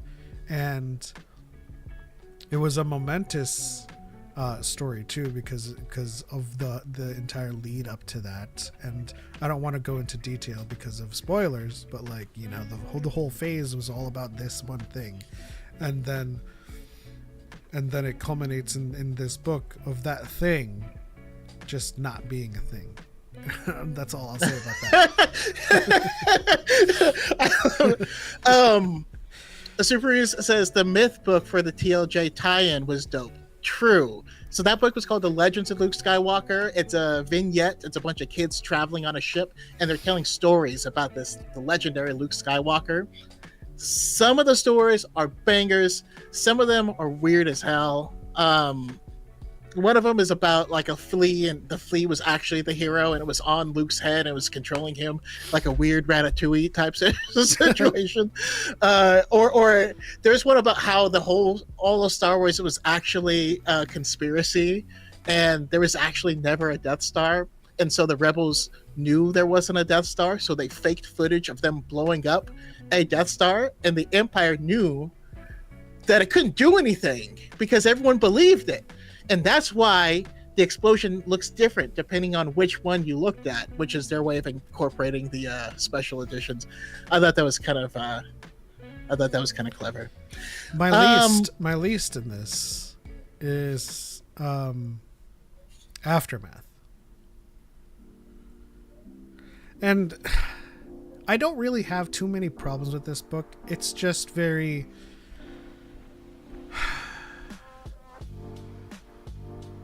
It's hard to stay engaged with it. That's all I'll say. Listen, Aftermath is not. It's the first canon book I read, and after it I was like, man, screw canon. I'm done with Star Wars books, I guess. And then I read Lost Stars, and I was like, oh my god. The trilogy does get much better, and we get some amazing characters out of Aftermath. But again, it was written very bizarrely. I'm sorry, Chuck Wendig. It does get. I mean, Empire's End is the next one, I believe. Sinjir Rathvelis is a top tier character. I'll say that, but yeah. That's how I felt about the first Alphabet Squadron book. Okay, that hurts my feelings, but okay. Well, hey, you had some choice words to say about it before, you know. No, that's for sure. My struggle was through the second book in that series. It took me a long time to get to them, but once I did get to them, I loved them. So yeah. Super Ruiz says I would love an animated Bones though. Yeah, absolutely. You know, some adventures with Timon. Oh my God, that's golden! Like a kid's adventure show of Adventures of Timon and Mr. Bones. Do that. Okay, I'll say best. Jedi Fallen Order, and I kind of mean the Fallen Order series. Okay. And I'm gonna say worst is Star Wars Hunters.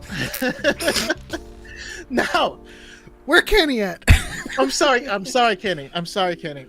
But it's not necessarily Star Wars Hunters' fault. First of all, Jedi Fallen Order and Jedi Survivor were just great experiences. I loved going through it. I loved the lore that we got, the adventure, the gameplay, the mechanics, all that stuff.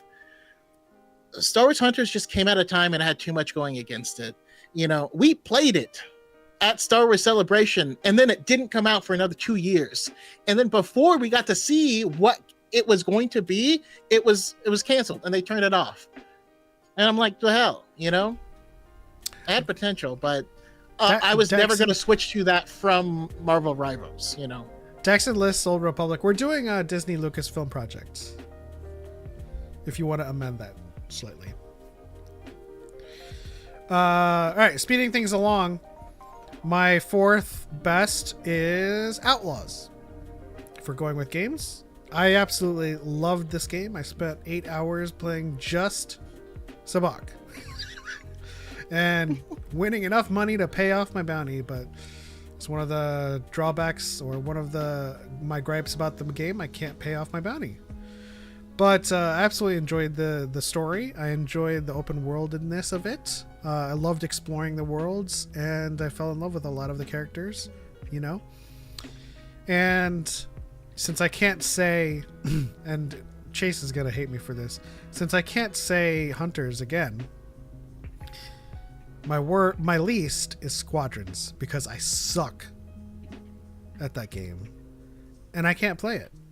And I totally acknowledge that's a me problem. But because I suck and because I can't play that game to its full effect, to the same degree and aptitude as Chase, it is the least for me. Yeah, Chase says skill issue. I know. I ain't denying it. Okay. So for my next best, I'm gonna go comics. I'm gonna go comic miniseries, and I'm gonna say the 5-issue Lando miniseries.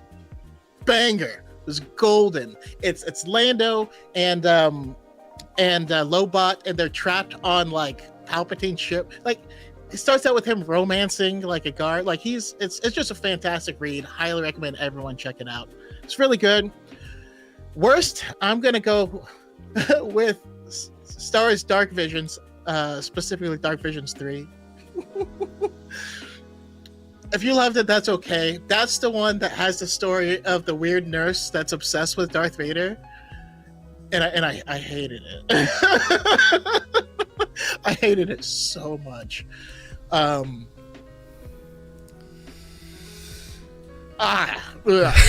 Just the cover of it was.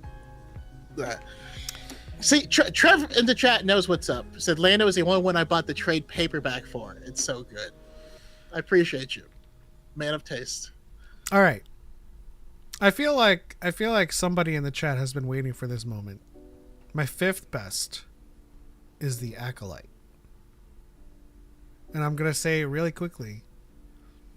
The lore behind it and the story that was told was fantastic.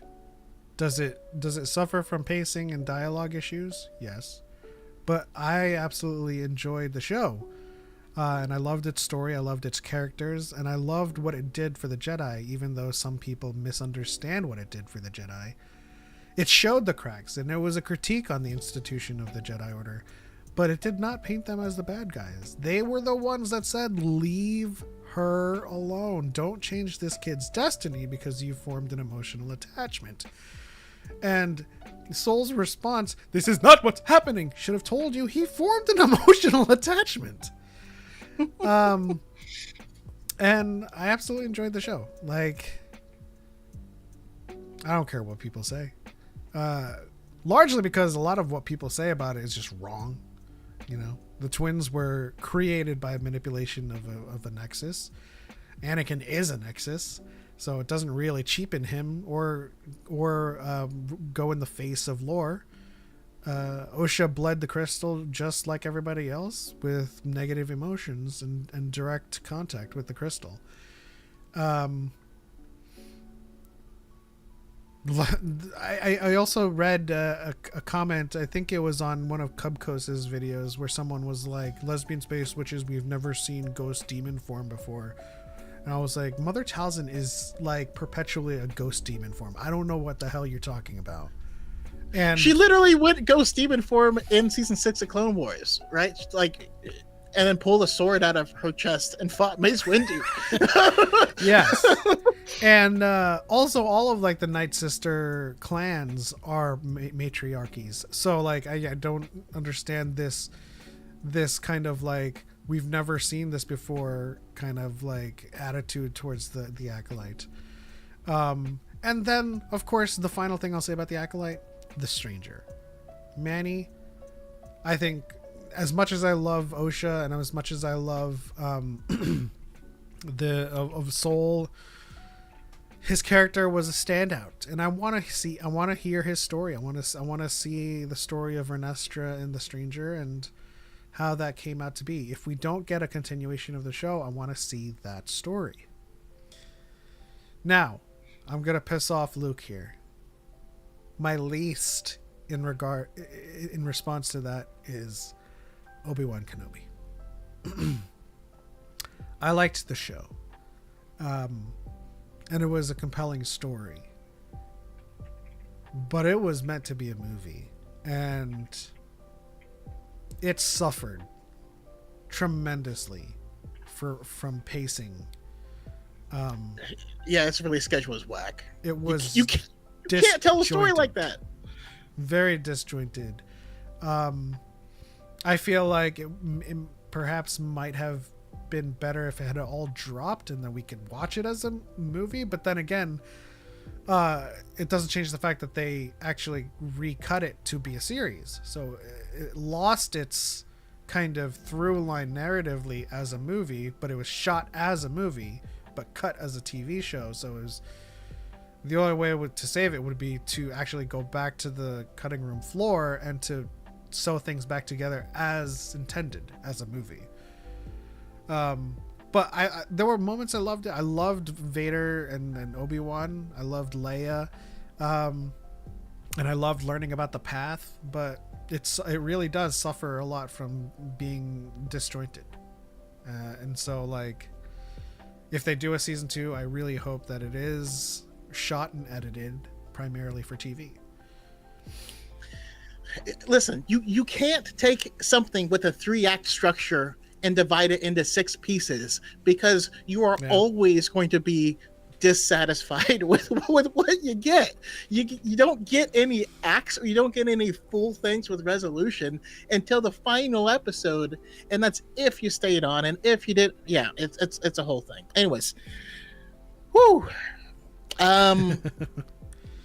My best is going to be Star Wars Visions. Seeing how different cultures and different people interpret Star Wars, even in the stories that I didn't like as much, I love seeing the expression from these other people. But there's a lot of stories that were bangers. I'll sobbed with The Pit. I'll give you that, and I'll give you another mulligan because the title of this is canon, like ranking the best and worst of canon. So I'll give you Visions. Visions is phenomenal, but I'll give you a mulligan to choose another one. Damn. What? No, the title is just in the Disney Star Wars era is what I see from the title. But I could definitely do another one. Loved Our Song and The Pit. Ooh, yeah. No, I'll do this one backwards though. Okay. I'm gonna say worst was Tales of the Underworld. That's valid.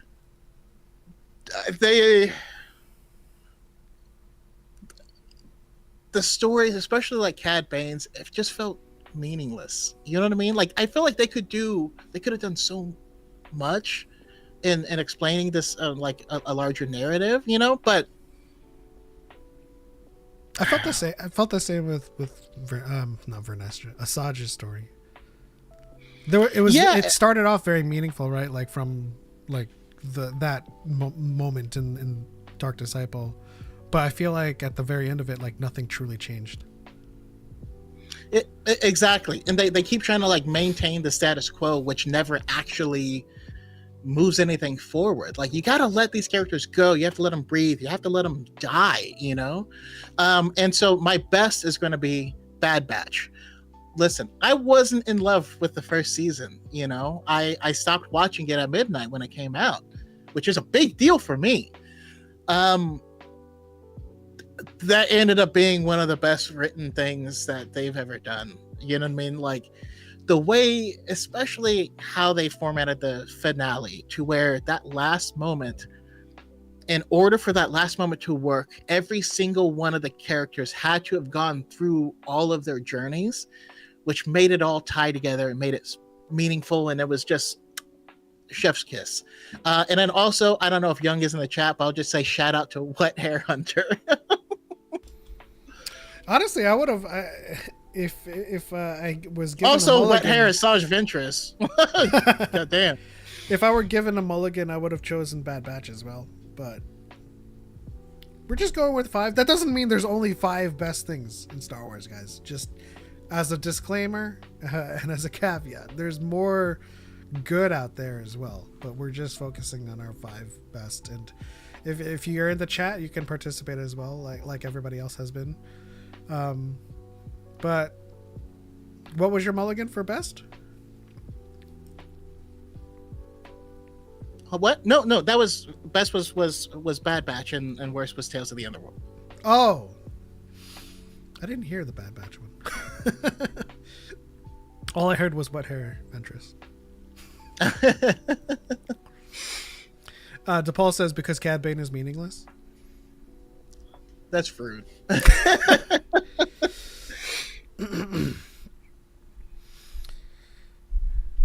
What does it say? In Book of Boba Fett, when the first thing he says.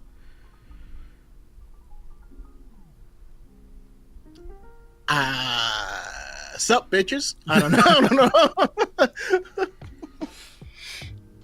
It was so iconic too. I made like a book of juju out of it. Oh, right. Cobb, man. Oh, that's right. Cad Bane would have been OP AF in Star Wars Galaxies. I think it would have been OP as AF as in Outlaws, to be honest.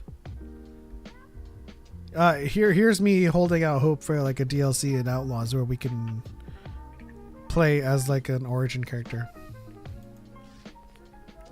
I have a really good best and worst for my next one.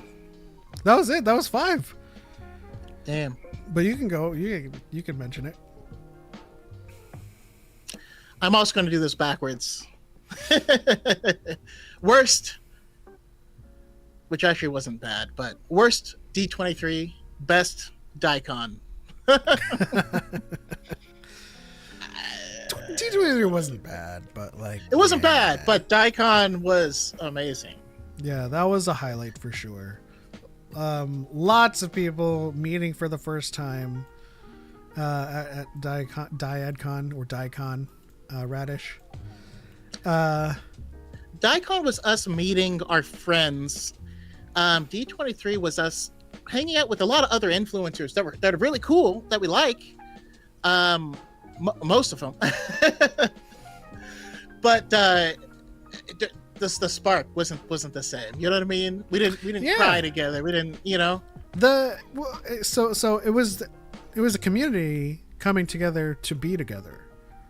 Whereas at cons or D23 or Celebration, everyone's there to be at Celebration. We just happen to be in the vicinity of friends, and then we'll hang out with them at after parties, at karaoke's. But like DYAD was, everybody flew in just to be with each other.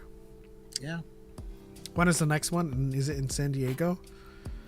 DePaul was just in San Diego, and he left this morning. By the way, we got to grab beers or something. I got to give a call to Gabe from, I forget his name. He's the one who has like an epic room with all the helmets and stuff like that. Gabe's Empire. Yeah. He also lives down here too, so we got to do something. We met at D23. Yeah. Do you know where Carly is? Carly's in LA. We need to hang out a lot more with people that we can hang out with. I tried to get you to come to karaoke that one time. Oh, that one time. Sorry, my bad. So Ruiz, I feel like this bears mentioning because like the next DYADCon is almost assuredly going to be on the East Coast, and that's because the first one was in Anaheim, and we need to be a little bit more considerate of people. Fair, but I will say the political climate is still not can affect that. So come up to the Bay, I'll treat y'all. I mean, we don't need a DYADCon for that, we can make a trip out of it. That's strictly when we have secured jobs, I suppose. Yeah.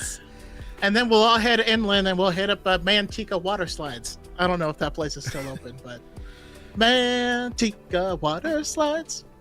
Now, of course, I am doing things to maintain myself financially, but like I miss having paid days disposable. off. Yeah.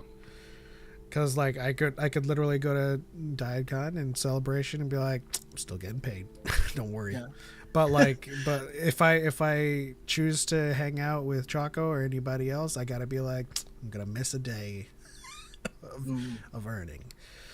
DePaul says, dude, you have so many Star Wars peoples near y'all, and I got no one. It's because you live in Manteca. No one lives there. I don't even think they made a song about it. The only song that was ever made about it is Manteca water slides. Hey, Super Ruiz is up there. Yeah, well, it's close enough. Sorry, I didn't mean to dox you, but water slides are closed now. Okay. Yeah, I figured. That's because Sunsplash opened up. That's where I did a lot of initial D driving. All right, let's run through some of these comments here. My biggest complaint for Disney Star Wars is not showing us Luke's Jedi School in live action or animation, yet I know we have comics, but Tales of the Jedi would have been a perfect opportunity to show us a young Kylo and all the other students training in Luke's school. I love it. I don't know that I would call it a critique, but it's something that we do need. You know what I mean? Like, I feel like a lot of people had issues with Luke's journey because they wanted to see Luke at his best. They wanted badass legend of Luke Skywalker. It's not what we got, but again, that's just not the story that was being told. Yeah, I mean, I feel I'm hesitant to push back on this because that's their biggest complaint, and it's not like, well, you can't have that complaint. I will say there's always opportunities for them to tell that story still. We got some of it in Rise of Kylo Ren. we might get another show. I mean, they did confirm that they are working on a Luke Skywalker show. We just don't know what it'll be. No. So we will get that. I want it. I want it too. I love it. Let's see. Luke should have never left being a Jedi. Why is Han a smuggler again? He is a war hero after the original trilogy. Why did Finn not become a Jedi? Why was Phasma a D-tier villain when she looks so cool but does nothing the whole trilogy? Why can Leia just move in space? Like, these are the valid criticisms. Some of them are wrong. You want to start? Some of them are wrong. So, Luke didn't necessarily leave or stop being a Jedi.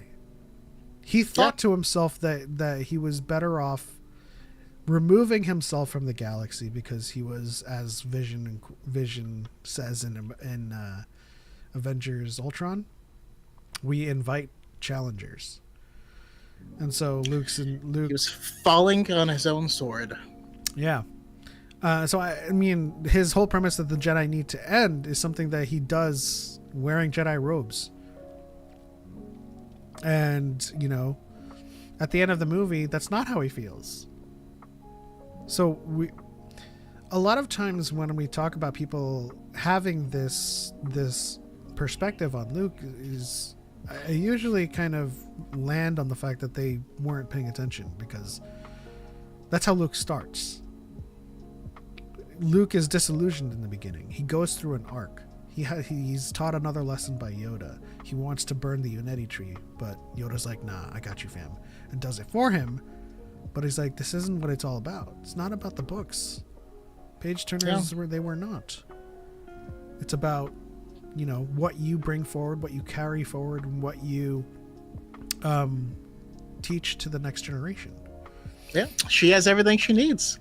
All right, I'll take the next part. Why is Han a smuggler again? He's a war hero. So, in real life, a lot of war heroes end up on the streets. So I don't understand the juxtaposition there. But why is Han a smuggler? Because, like he said, he went back to doing what he does best. And I know there are a lot of criticisms that they weren't together, and there is a story behind that I feel like a lot of those people probably are not aware of. But I do love that it's not just a happily ever after. I do love that when these people get together, they don't all of a sudden become different people, you know, and especially if you jump into the books and things, and you find out, yeah, Leia was very occupied with trying to start a new government, you know, and that's never been the role that Han has lived in or existed in. You know, he started his own racing team and they did stuff around the galaxy because he was an adventurer type, and they were still very much in love and had the relationship. But losing their son, a flight coach too. Yeah, I mean, but losing their son the way that they did, yeah, affected both of them deeply, broke both of them deeply, and that's, you know, that's a massive loss. And life is not as simple as they just moved on and we're happy. You know, I probably would have went a different route with things than they did, but you know, why would he go back to being a smuggler? It's because that's what he knew best. Also, it's been 30 years. Yeah. Like, he was a war hero, and then the war stopped being a war. And just like, you know, the whole caveat of what happens to veterans after they come home.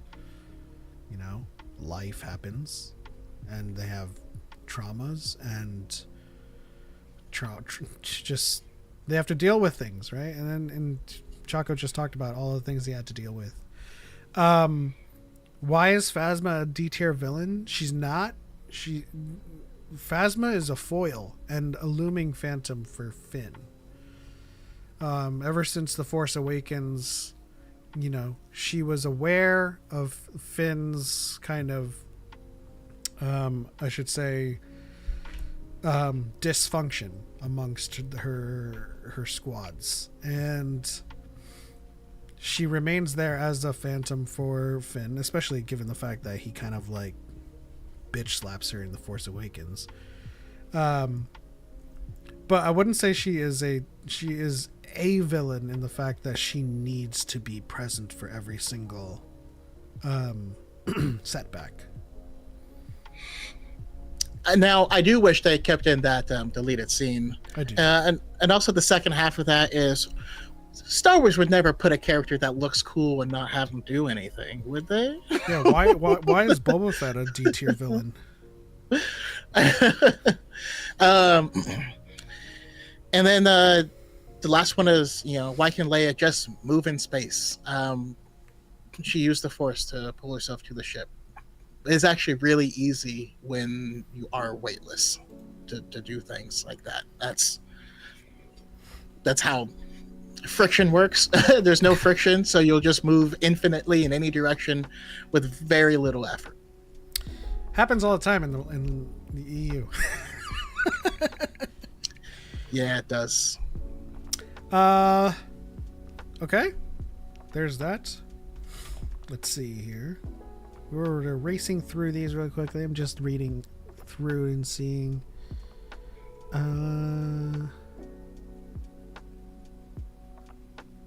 Okay, this is a good one. On the other hand, I feel like if you have to refer to books or other written media to explain it, then it's a valid complaint. I would like a list of things that you need the books to explain. Because I feel like we've done a pretty good job over the course of our years as being content creators of citing the movies for everything that we do. Now, there are deeper lore questions that we answer that is like, hey, Secrets of the Jedi or something, or a visual dictionary. But, like, most of this is in the movie.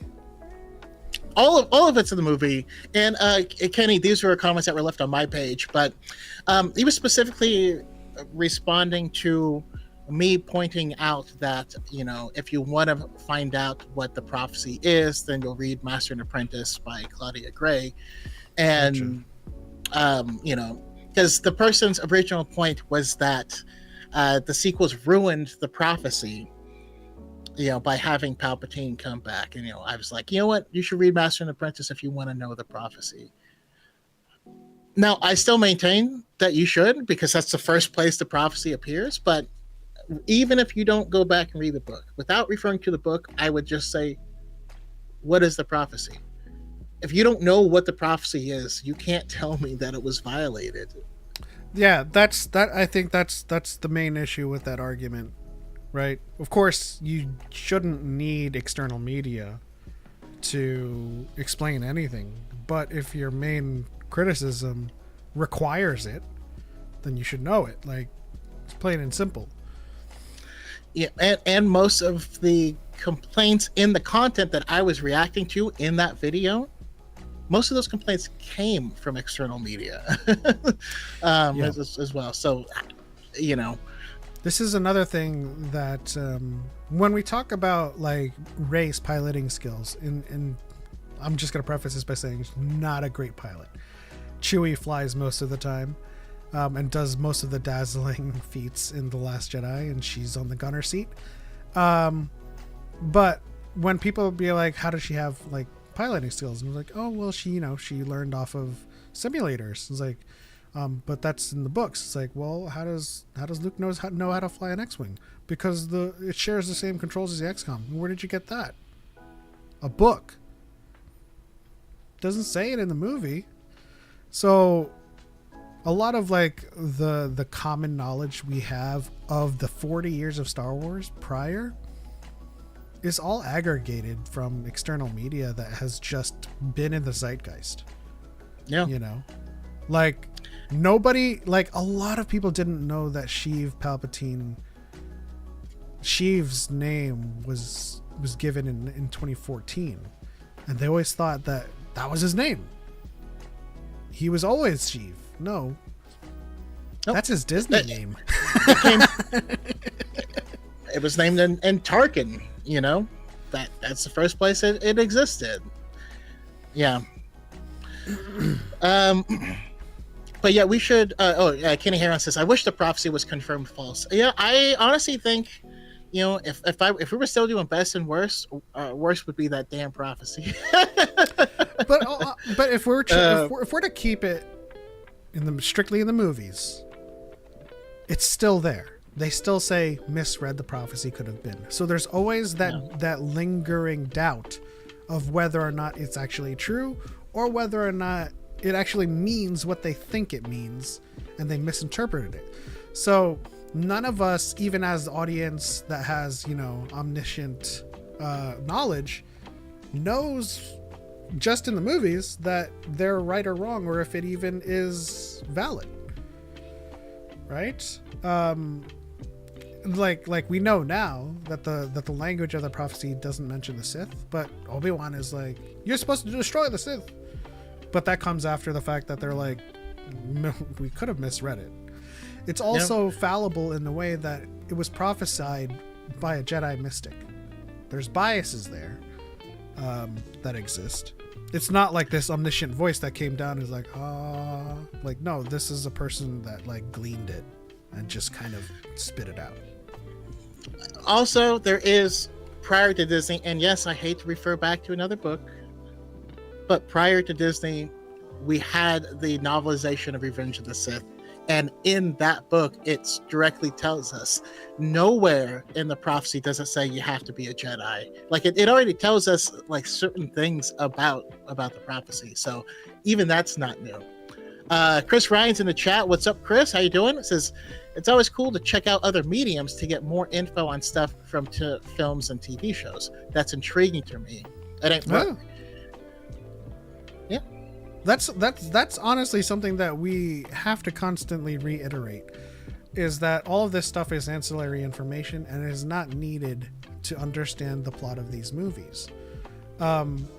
Even though I would have loved for them to show how Rey healed the light, or mended the lightsaber with her knowledge of the scriptures, I can see in the movie that she's reading them, so she has to have gleaned some knowledge.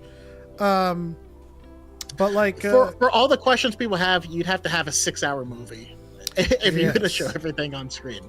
If like it's not... there's a lot of questions that people ask that they don't want the external media for, but it's there in the external media because it doesn't need to be in the movie. How can Force Ghosts interact with objects now? Who cares? That's not important to the narrative or the plot. Like, I can show you Obi-Wan sitting on logs and moving vines, or Qui-Gon lighting candles in the Clone Wars and interacting with the physical world, but at the end of the day, that doesn't change your understanding or comprehension of the narrative. And also, to a lot of those questions, I gotta ask, who told you they couldn't? Yeah. Who told you they couldn't do that? You can't just assume something and then get mad when your assumption is proven wrong. And I guess that's the frustrating thing to me. If you assume something and then something new comes out and it shows that what you assumed was wrong, don't assume that, no, Star Wars is wrong and what I thought was right. No, that's madness, right? That's ego. Yeah, in that video that I was referring to with Cub Coast, one of those hot takes was that we've never seen the demon ghost form, and even though Mother Talzin is literally one, like Cub Coast's response is, we've never seen anybody move a lightsaber with telekinesis before Empire. So how do we reconcile that? We had wonder back then. We were like, oh, you could do that now? Nowadays, you're like, you can't do that. Come on. Yeah. Weird. A different group of Force users who view the Force differently and have different, rituals and things, do different stuff. Even the Sith, who takes their ideology in origin off of the opposite of the Jedi, end up with techniques and rituals and sorcery that is nowhere near what the Jedi know. Right? Their alchemy too. It's like the origin of the Sith is fallen Jedi that were exiled, and everything that came afterwards was just them being inventive. And I hate saying the Sith were inventive. They're just ambitious and genocidal. How's it going, Hey, Lowrider? Lowrider. Been a hot minute. The question is never why does it work like that, and always they can't do that because. No, there is no because. It's always they can't do that. And that's how we should interact with it. And I love that because Sam Witwer there's a clip of him saying the same thing. Is instead of saying this is bad or I hate this, say why did they choose to do this? You know, how does this work? You know, why does this? And find an answer. And if you can't find an answer, then ask or look somewhere. But just don't naturally just assume that everyone else is wrong. Here's something that I'm surprised no one brought up. We've never seen anybody do a force shockwave before in canon like Soul did. Nobody brought it up. Nope. But I could tell you that it exists in the EU. It's been done before. Doesn't really matter. I used to do it in SWTOR all the time. But that was what's so... that part. I was like, oh my gosh, it's force wave. Made me so happy. I was waiting for force. The only thing that was the only thing I was missing is that he didn't do a corkscrew into a superhero landing to do it. But the way he did it was subtly fantastic. Fastastic. Well, the Force Ghost could have just killed Vader and Palpatine for Luke. That's why I don't like Kenobi, because Obi-Wan just let Vader live, condemning the galaxy to more suffering. An argument can be made that Obi-Wan just failed a lot. He thought he finished off Vader on Mustafar when he learns that he's alive. But I also think this is something more of an introspective question for Obi-Wan, because he does leave saying, "Then my friend is dead."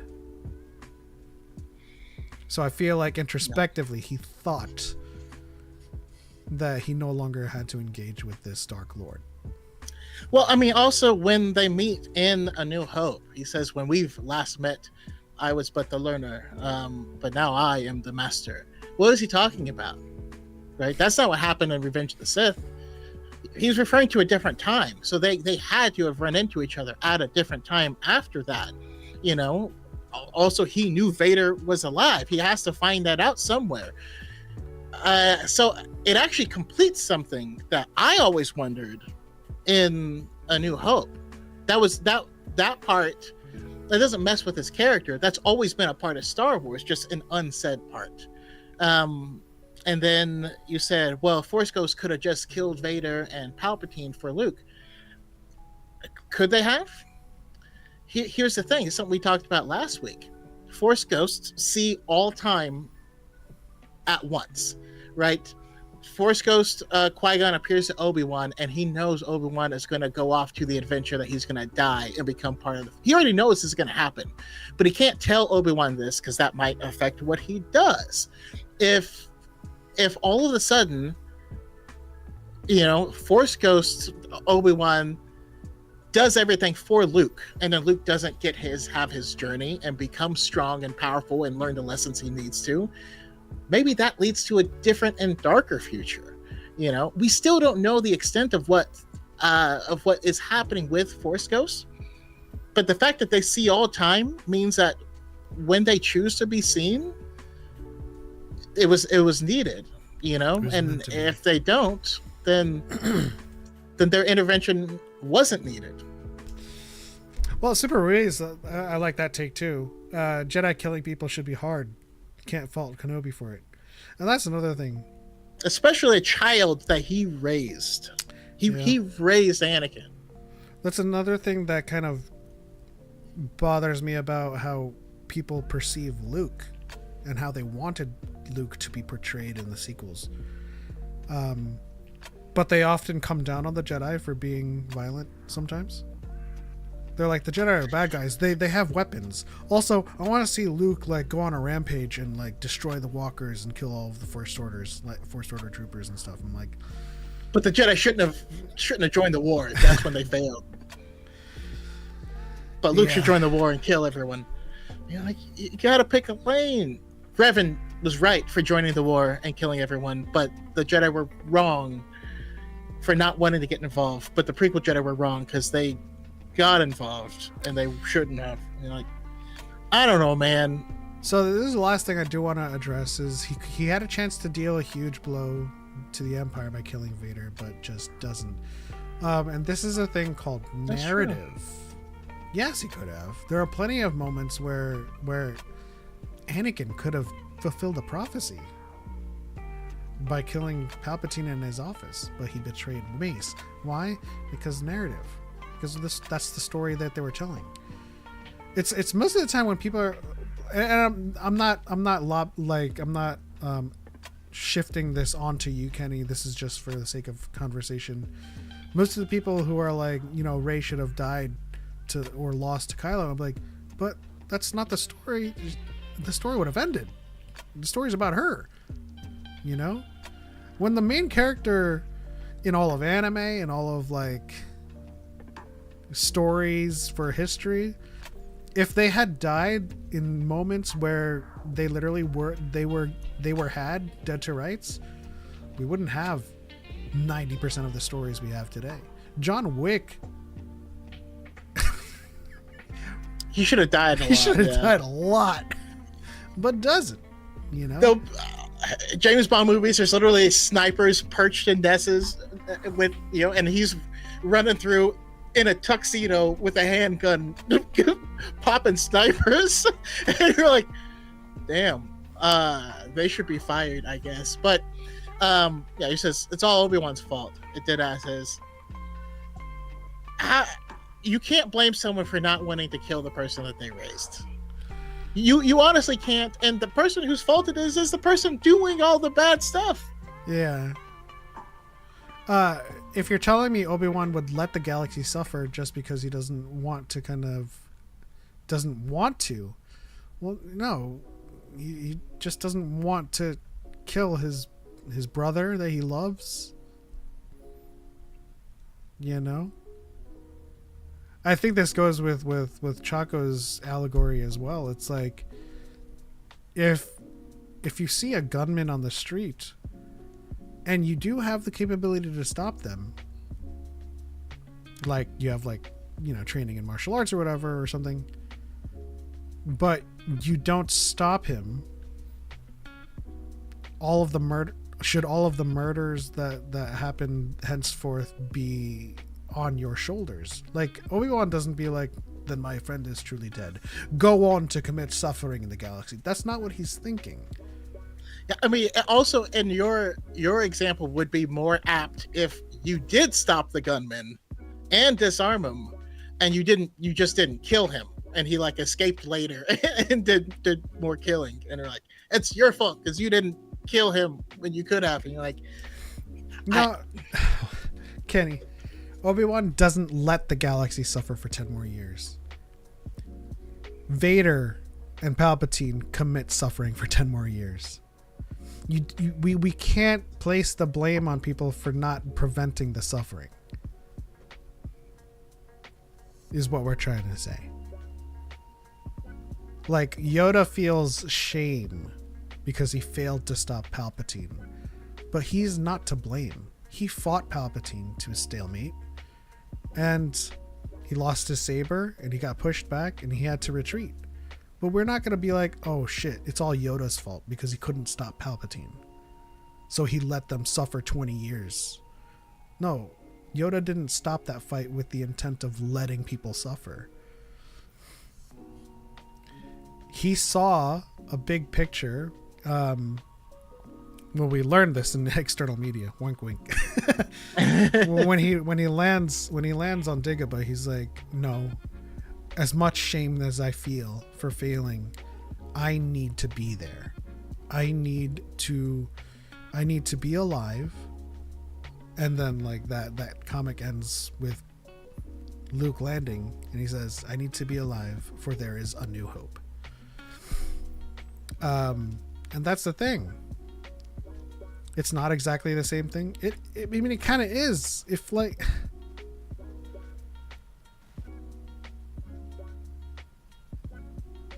we're beating a dead horse here. Yeah. That's what I was like. I don't have anything more to add. Super says stopping Vader also wouldn't have stopped Palpatine, which is another thing entirely, as well. A lot of people blame the Jedi, but I guarantee you, if we remove Palpatine from the picture entirely, and Plagueis and all of the shadow boxing that happens behind the scenes, the Jedi just like wake up on Monday morning and have ice cream. Ki-Adi-Mundi gets his ice flavored ice, and like nothing happens. Anakin grows up, he trains to be a Jedi, he has his emotional problems. No one is there whispering in his ears, reinforcing his worst anxieties and behaviors, and he works through them. Yeah, or he leaves the Jedi. Yeah, and he leaves the Jedi, and Padme's her life is never in danger. This is why, like, we can critique the Jedi Order for their complacency and their hubris and being blind to the corruption in the Senate. But who is the corruption in the Senate? Palpatine. And if we remove him entirely from the narrative, nothing happens. The Jedi just, I don't know, get more complacent, but there's no war. And Padme's life isn't in danger, and there's no one that, an immediate threat. This is why I say, like, yes, the Jedi are flawed and they are mistaken, but like, you cannot rest the well-being of the galaxy entirely on their shoulders when there's someone that is threatening the well-being of the galaxy directly. Right? There's too much. Yeah. There's too much. It's the Jedi's fault. Not enough. It's Palpatine's fault. Yeah. It's just really dumb. But yeah, we can move to the hot takes if we want. All right, really quickly, last comment, because it's going to be a short answer. The worst thing Disney did, in my opinion, was the chase scene in Obi-Wan and Speeder Gang in Book of Boba Fett. I agree. Listen, when dude's leg turns into like a weird jackhammer thing, and it was like, okay. That being said, Scad twist, Scad twirl. That being said, that gang, the mods, super Star Wars, and I feel like somewhere George Lucas was watching them with a fat smile, because I feel like that's right up his alley. But yeah, an argument can be made that might have been George Lucas's input. He's like reading the draft. He's like, "Is there any way where we could put like a speeder gang in there?" And then Dave Filoni's like, "I guess." And Favreau's like, "Oh my gosh." Anyways, Jacob on TikTok side said, "Just saw you guys were live and wanted to pop in and say hey and hang out for a bit. My goats, appreciate you. Thank you for liking the live. We have 1,568 lives or likes on the live. Thank you. We only have 9 lives. Well, we probably have went live 1,500 times. No, I'm just kidding. I will say, if in any sort of chase, though, the speed of the chase is determined by who they're chasing. You know what I mean? So that, if you're like, they're too slow, you're like, he's too slow, and they're trying to.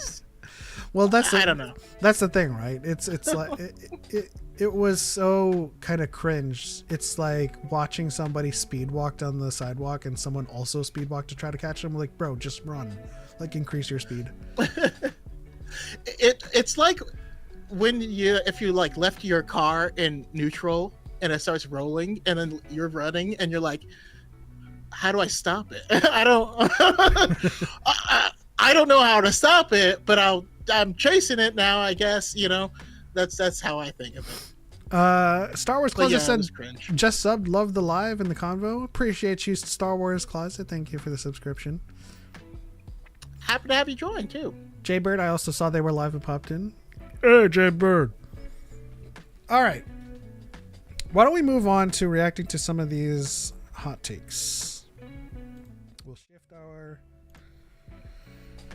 focus to the first one, and we'll see if we have time for all of them, but we'll play it by ear. This one is, here are my Star Wars hot takes, and I think it's from Darth Jar Jar Zero. Let's see what we got. Revenge of the Sith is not the best Star Wars film. I agree. Agreed. 100%. Now, of course, this is all our opinions as well, so it's not like we're definitively saying so. It could still be your best film. Yeah, if it's your favorite, it's your favorite. You know, it is what it is. But again, after seeing it in the re-release in theaters, it actually went lower on my list, not higher. Yeah, it lowered on mine too. You know, there's a lot of like nostalgia glasses happening. Like, because for the most part, whenever I rewatch it on like Disney Plus, it's usually white noise, and I'll glance over to like my favorite parts of it. But watching it in theater, like there were some moments where I was like, was this actually in the movie? Like, Jesus. My memory really only kicks in for the last half of the film, and I forget a lot of parts in the first half. The VGC says it's top 10.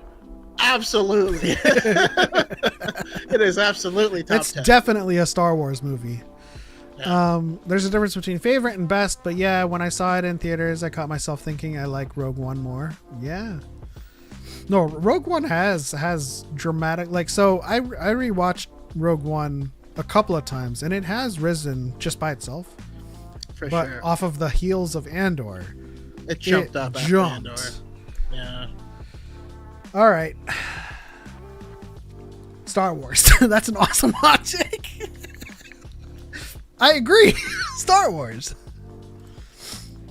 George Lucas was a better world builder than director. Yes, absolutely. And we can absolutely see that by comparing the original trilogy to the prequel trilogy. Yeah, I mean, he was definitely, you know, he took from a lot of like really great worlds and really made a fantastic universe or galaxy in Star Wars. But for sure, as a director, you know, what's his famous thing? I think I've gone too far. Faster and more intense. Yeah. Hear me out. Almost everything he directed outside of Star Wars was better. I haven't seen. What was this other one? I've been meaning to watch. I've been meaning to watch Strange Magic. And I still haven't. I'm watching it this weekend. All right. Mace Windu could have defeated Sidious without Anakin's interference, and the galaxy would have been completely different. True. That is 100%. Yeah. Not a hot take. I mean, and George Lucas is on record saying this as much. Like, I know a lot of people will be like, "Oh, Palpatine was acting weak." Like, why would you act like you could? Why would you act in a way that puts you in a position of almost dying? Like, think about it.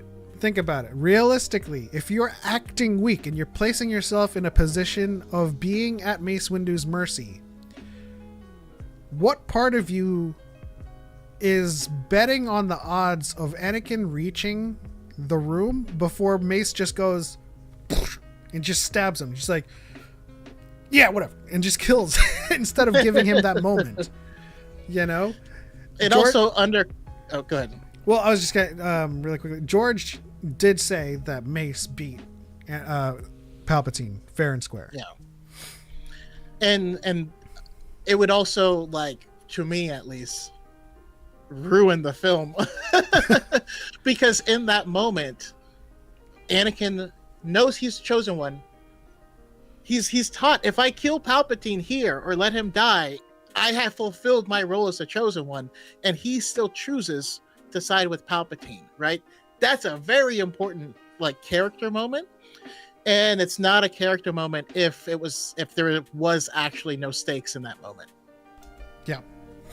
George says that both Yoda and Mace could have stopped Palpatine. Yes. And that's why, if so powerful you are, then why leave? And Palpatine's like, I gotta get the hell out of this little room. And by the way, when it cuts away, it comes back, Palpatine's disarmed. Like, we don't even...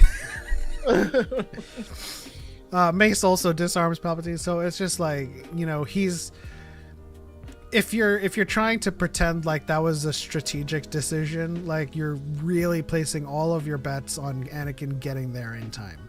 Like, I don't think Palpatine would put himself in that position. I think he was outplayed tremendously, and he was stoked to see Anakin. Like, I think part of Palpatine knew that Anakin was going to show up. Oh yeah, but he knew that was his win condition. Yeah. The video says, "Bro got kicked in the face and nearly fell out the window." Yeah, that's not something you do on purpose.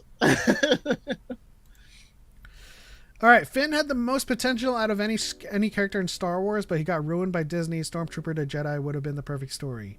So, I mean, I largely agree with this take, that, but not in the sense that it was ruined by Disney.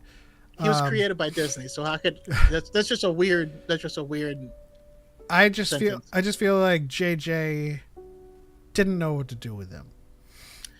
J.J. Abrams didn't write him to become a Jedi. He just didn't. Like, you go back to their conceptual art, go back to any of their early conversations you can find. You don't have anything of Finn becoming a Jedi. It's just not what was planned. I want it. I would love to see it, and hopefully they do it in the books. Well, But here's my hot take. I never saw Finn as a Jedi. I saw him as a Force sensitive. Now that is a completely different implication as to his trajectory in terms of narrative. He could definitely be from Stormtrooper to something else completely, but still be Force sensitive. He could be like That's true. He could be like Zine Morala. You know, she's Force sensitive. She doesn't become a Jedi. She just has blasters. She uses guns. It's pretty damn cool. And I would have loved to see Finn be that kind of, hey, that he's Force sensitive, but it's possible he's not a Jedi, because, you know, ideologically speaking, he probably wouldn't agree with it, and they didn't exist. Well, here's my hot take. This hot take only exists because of marketing. Yeah. He was never at any point intended to become a Jedi, but to hide the fact that Rey, the girl, was the Jedi, the commercials only showed the scenes where he picks up a lightsaber, and so people put that in their mind or whatever. But yeah, that was never the intention of the films. The Jedi Code is a core reason for the Jedi's fall. Well, you guys already know where we stand on this. The code is not how the Jedi live. It informs how they connect with the Force. You know, yeah. If they connect with the Force through emotion, it is a pathway to the dark side. It does not mean that they wake up and they're like, time to not be emotional, like not have emotion. Also, it's a weird take when literally the Sith had a 1,000-year plan to make the Jedi fall. Then you know that the way the Jedi lived their life wasn't it. Otherwise, they would have just fallen by themselves. They wouldn't need the Sith to spend thousands of years and all of this to create a system that forces them to fall. So there is a code that's taught to the Kresh clans, which is emotion yet peace, ignorance yet knowledge, passion yet serenity, chaos yet harmony, death and the Force. And that's a concept that is more easily digestible to younglings, but it just means that, you know, these things exist, but, you know, have emotion, but also find peace, or be at peace with those emotions. Have ignorance, but seek knowledge. Have passion, but aim for serenity. There is chaos, but, you know, aim for harmony and stuff. I actually think Soul is a fantastic example of this, where how do you know if you're listening to what the Force is telling you, or if you're doing something that you want to do, right? You're actually acting on your own wants and desires. Well, the only way to tell is you have to clear your mind, get yourself to neutral, That way you can follow what the will of the Force is. If you aren't doing that, then you're likely to do what you wanted and not follow the will of the Force. I need to see y'all debate with Sheev Talks. That would be generational. We're welcome. I mean, I love Sheev Talks. But yeah, it's a framework for connecting with the Force. That's it's plain and simple. Like emotion, ignorance, passion, and chaos and death for a normal person does not spell genocide. When you are Force sensitive, these things will lead to dark side temptation. And so that's why this code exists. Yeah. Because as Force sensitives, you are they are regular people. Yeah. Let's see. Darth Maul had the potential to be the best villain in Star Wars, but he was wasted in the films. I think he is one of the best villains in Star Wars. Yeah. I do think he. Well, okay. So wasted in the films. This is what I would call retrospect, because he serves his purpose in the films. Yeah. And it's just like Boba Fett too. Like he gets knocked over and falls into Sarlacc pit. There's absolutely no implication that they're going to be anything more than that. He was an apprentice to Sidious, and he was there to attack to get Anakin, or what was it? No, he was there to attack Qui-Gon and Obi-Wan. He was just trying to prevent them from stopping the what was going on Naboo. And yeah, just like you said, he served his purpose narratively, but even outside of the narrative of the show itself, you also have why did Obi-Wan die in A New Hope? Well, George Lucas killed off Obi-Wan because he said after that point I didn't have anything for him to do, so I killed him off. And in the next movie, oh crap, I needed another teacher character, so I created Yoda. Like there's also just that side of it too. Well, the reason I say it's also in retrospect is that like we said, he served his purpose, but it is only after he's brought back in Clone Wars that everyone becomes huge fans and sees the massive potential in him being a villain.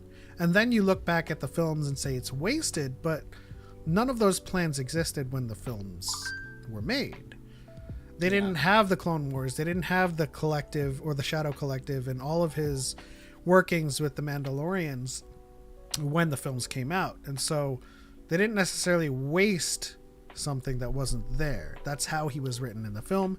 And then later on, he was given a lot more meat on the bones in terms of backstory and implication. And so I agree that he had the potential to be the best villain in terms of overall. He is a great villain, but I don't think he was wasted in the way that because you really couldn't really know when the films came out.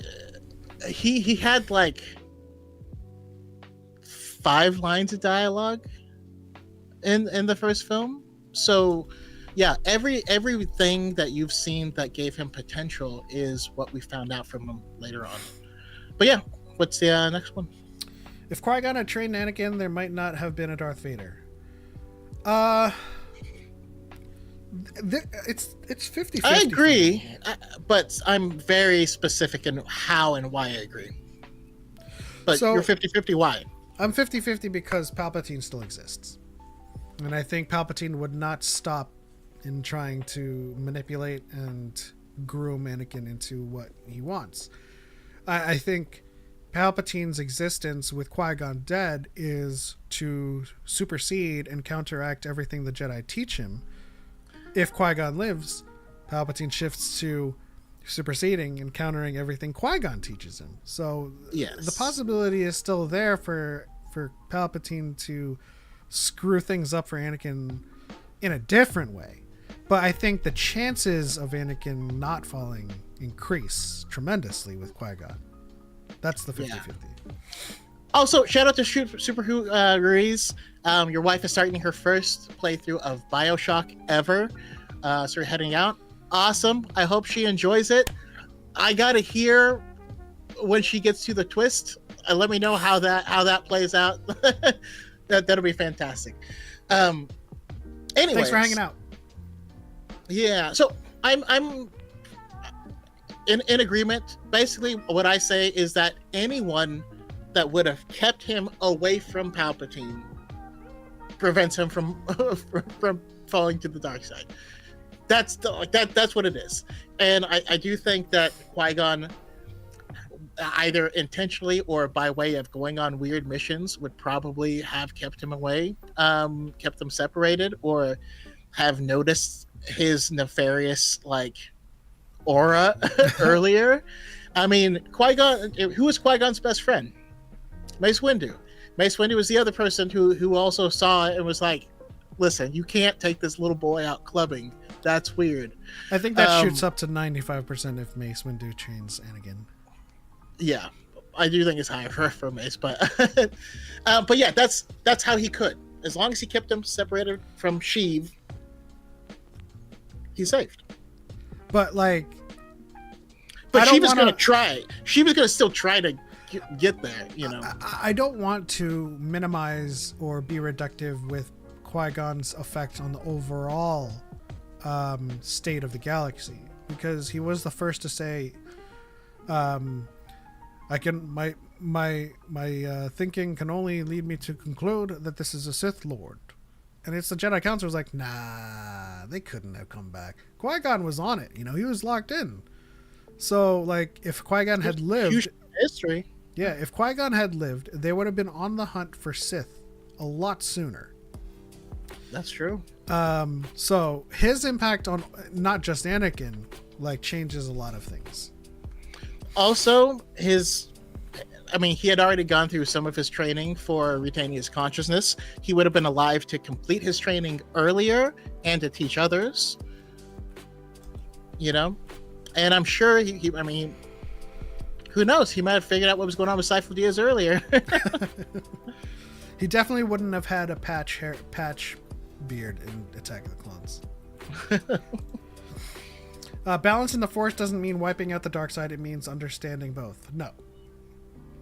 I mean, I'll agree. The first half is correct, right? The dark side is natural. It's part of the Force. It'll always be there. It's ebbs and flows. It's light and dark. It's life and death in a natural circle, a natural cycle. I was going to grant that it means understanding both. Yes, you can understand the dark side's role in the whole ecosystem or the harmony of how the Force flows. But if he means using both like a great Jedi, which is numero public enemy number 1 for us, that's a hard no, especially. But yeah, I think a lot of again, their flaws in their teaching as well was kind of restricting knowledge of the dark side. Now, granted, you could access that knowledge as a master. That's why Anakin wanted to be a master, because there were restricted areas in the archives and you could learn about that stuff. But it wasn't I feel like the Jedi could have afforded to include some dark side knowledge and understanding within the curriculum, and in a balanced way where it's not throwing a youngling into the secret Sith vault and letting them put on masks and stuff. Play with stuff. But yeah, I feel they could understand both sides more and understand that the dark side, inherent in everyone, inherent in the cycle of life and death. But if it means being a great Jedi, then screw you. The VG says you can understand the Force. It doesn't make it balanced. You could try to understand both sides, but literally all Sith try to understand both sides, and that's what leads them down to. That's I've said it before. I'll say it again. That's like being half of a crackhead. You know, you can't do that. This hot take is wrong. Balance in the Force means no bending it to its will. So, I mean, this is kind of we were kind of grasping at straws here, or not grasping at straws, but kind of taking we're a trying to give them the comb. benefit of the doubt. Yeah, I mean, there's no harm in understanding both sides. But balance in the Force literally doesn't mean wiping out the dark side. But those who bend its will, like you said, Kenny, the Sith do throw it out of balance, and thus it means wiping them out. So, again, the Jedi are on the river using the flow of the Force with their water wheels to give them to aid them. And the Sith dam it up and change its current and change its course, affecting everything downstream in their ecosystem. So I think in general, if anybody walks away from this stream understanding one thing, is that the Sith are terrible. Yeah. Real quick, Kenny Heron says, but some Jedi bend the Force to their will, not to anywhere near the same extent. You know, it's not even. If they do bend it to imbalance, that's when they become fallen, like Pong Krell. No. Count Dooku. Count Dooku left the Order because the Order wouldn't involve themselves in politics. No. But then he joined politics. Oh, there's a lot of irony in Star Wars. Legends explored the Force more deeply than canon ever has. No. There are some things that canon hasn't, but that Legends did that we haven't seen yet. But this depends on your reading. A lot of it's wrong, well, or doesn't work. So it depends on your reading of this statement, because I feel like exploring the Force and its mysticism has different meanings. There's a lot of exploration of like the potential and you can correct me if I'm wrong because you have more of the second half of EU knowledge, but exploring more of like the potential and the untapped potential of your connection with the Force, whereas canon has delved more deeply into the philosophical, into the mysticism of what it means to access the Force, what it means to follow the Force's will, what is the will of the Force, what does this cycle mean for life and death, and thank you to Andor, what does it mean to have linchpins in the will of the Force, agents that answer the call, that collect as they go, and are where they need to be, so should they choose. Yeah, I was just thinking more along the lines of the expanded universe does stuff like it explores more in-depth different cultures that are Force sensitive, and so you'll see some different stuff with them. And then we also have more dark side books, you know, things like Plagueis and the Darth Bane trilogy, with how they view the dark side. We really don't have much by way of dark side books other than, Rise of the Red Blade, mostly.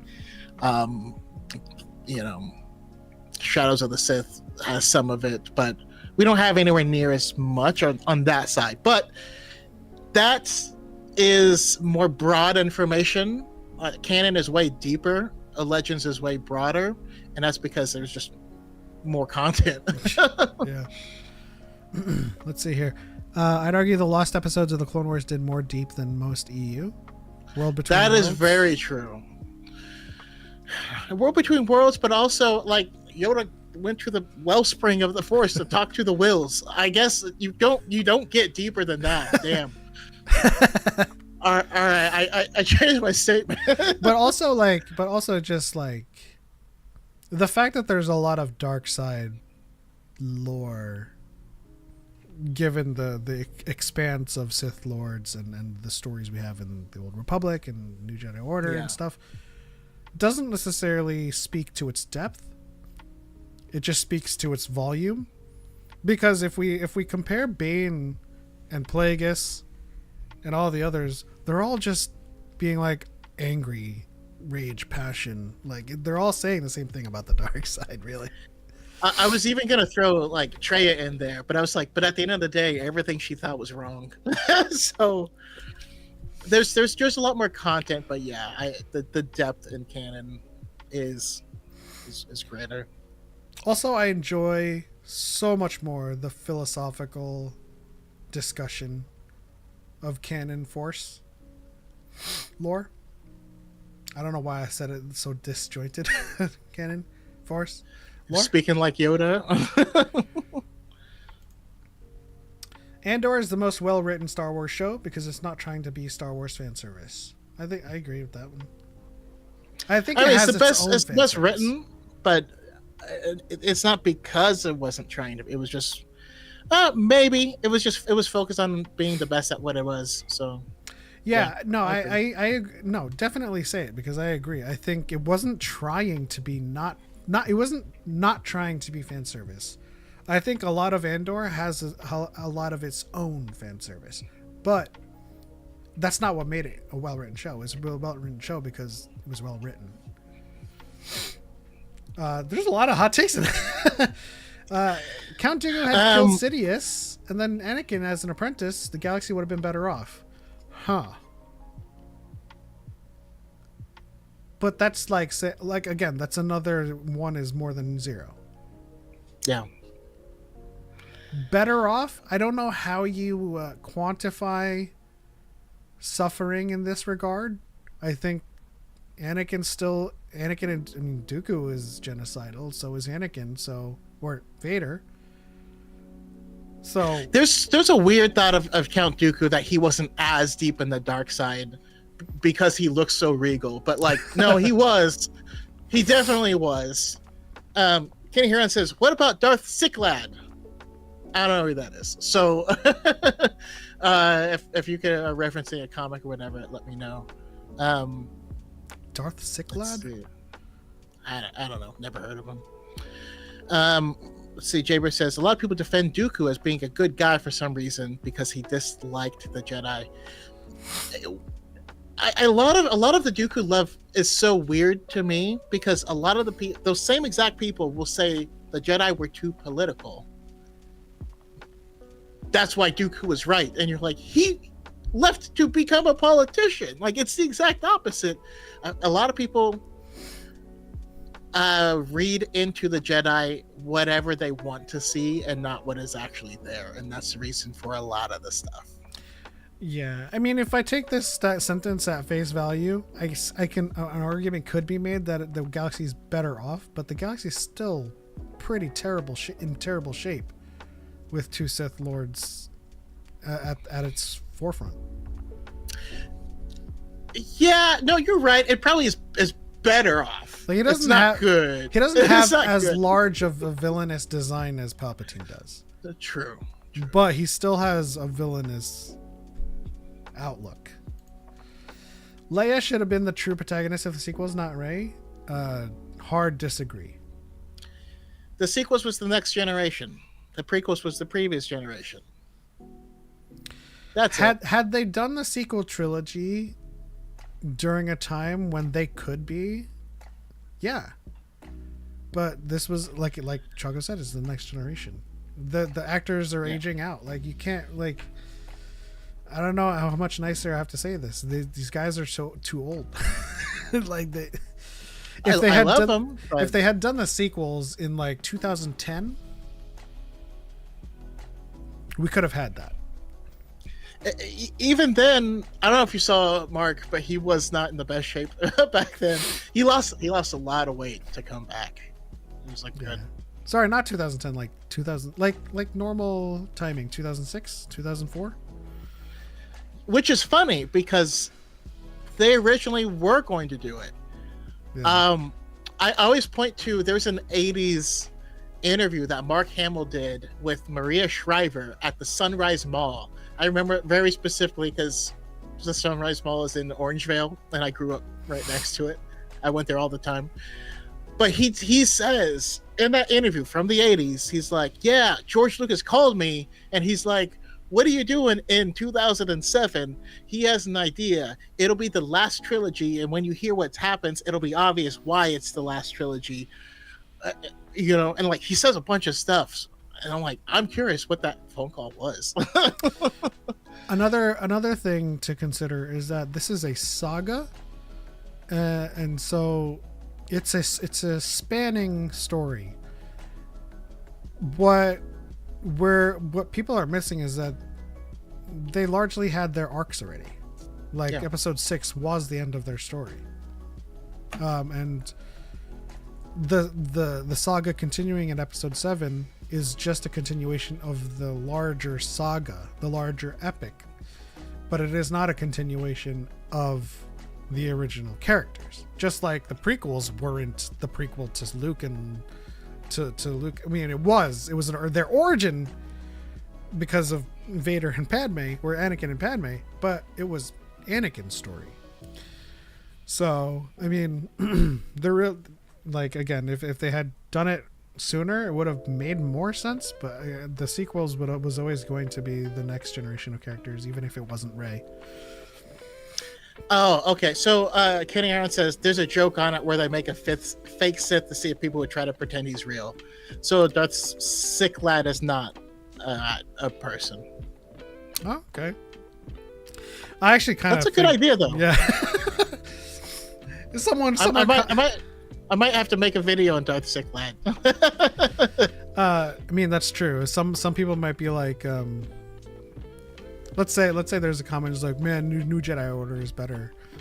You should probably make a video and be like, yeah, but like, you know that story in New Jedi Order when Luke has to fight Count Chocula or something, and like you do kind of do this this rudimentary spiel on it.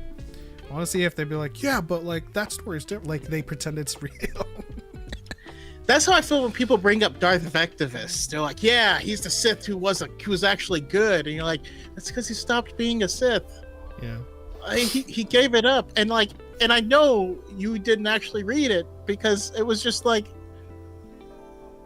he was a ghost of a backstory in the Legacy of the Force series. He's not even like a fully. Anyways, it's the you know, Nihilus eats planets thing.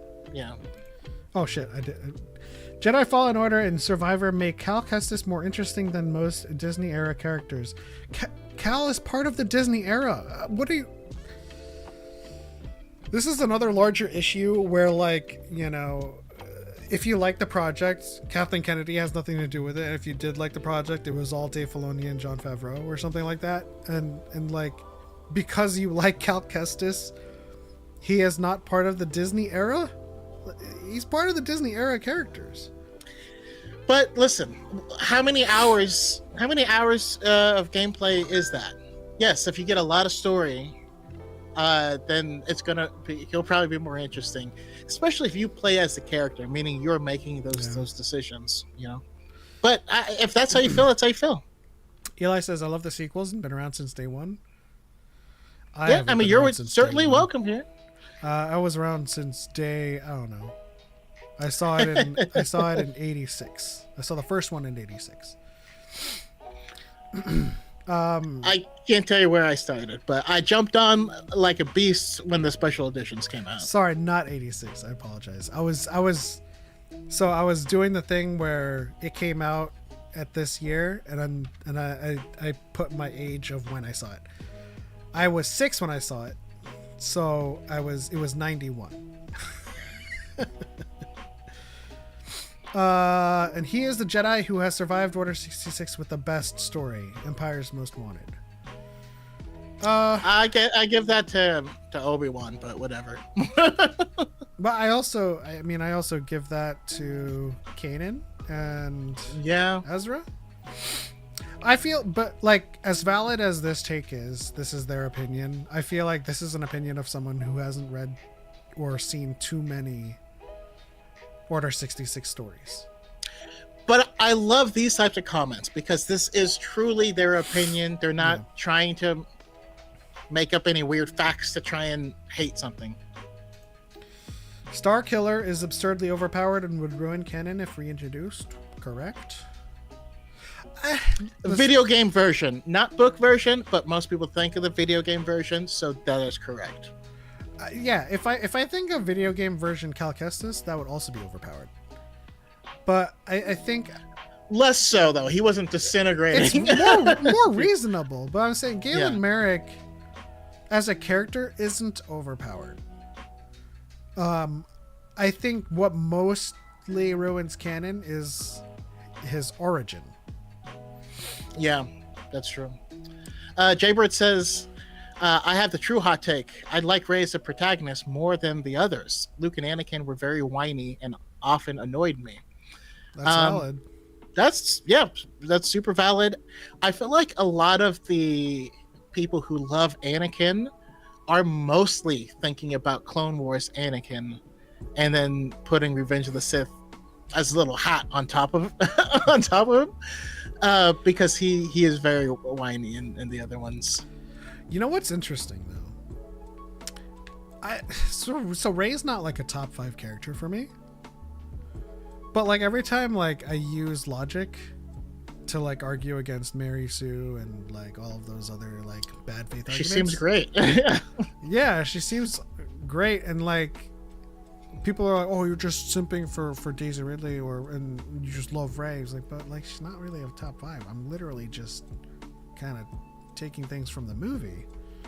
But also, yes, you are. Have you seen Daisy Ridley's abs? Anyways. I mean, listen, Daisy Ridley is top 5 for me, not Rey. Gotcha. I mean, let's see. Satele Shan, Luke, Yoda. I mean, if we're using legends, there's Darth Maul, and then there's I would go with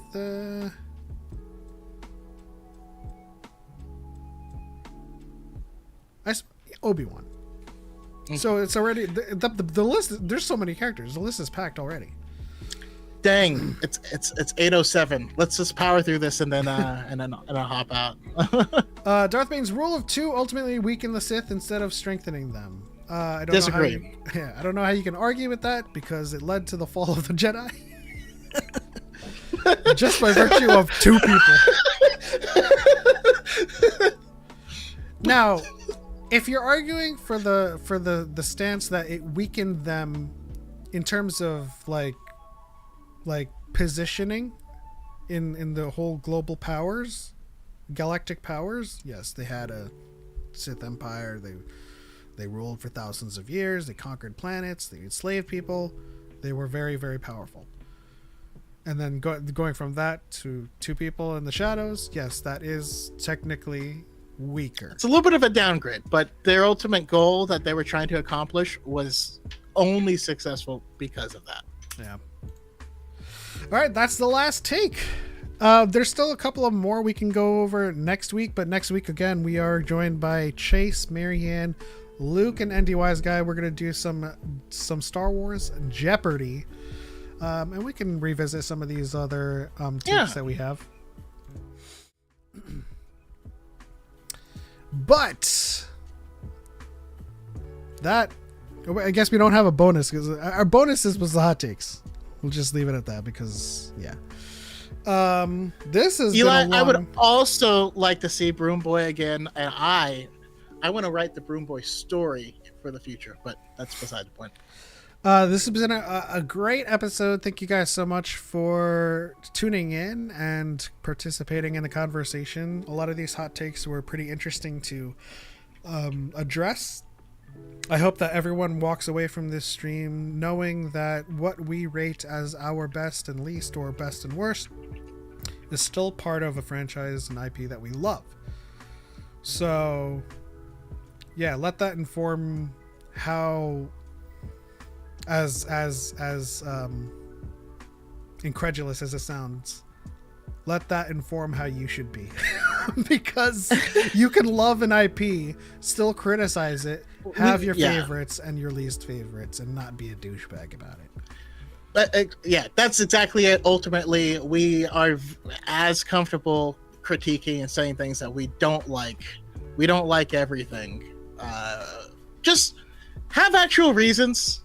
You know, if the thing that you're mad about literally didn't happen in the movie, it's probably not valid. If you have to make things up, to Yeah. hate. Spooky says we are all searching for the kingdom of mommies. Yes, and I see you were here earlier to hear me say that. Where Yamato from One Piece has been added to the kingdom of mommies, and the latest actress that's playing Nico Robin in the live action upcoming. Yes. But yeah, that'll do it. This was a blast. Always enjoy talking Star Wars with everyone in the chat and engaging one-to-one. These are some of my favorite episodes because, when we have a larger kind of talking piece, sometimes we don't get to engage with you guys as often, but this is one of our more favorite things to do is to hang out with you guys. But Choco, anything final? Although this fandom can be the worst, you guys are the best. Oh.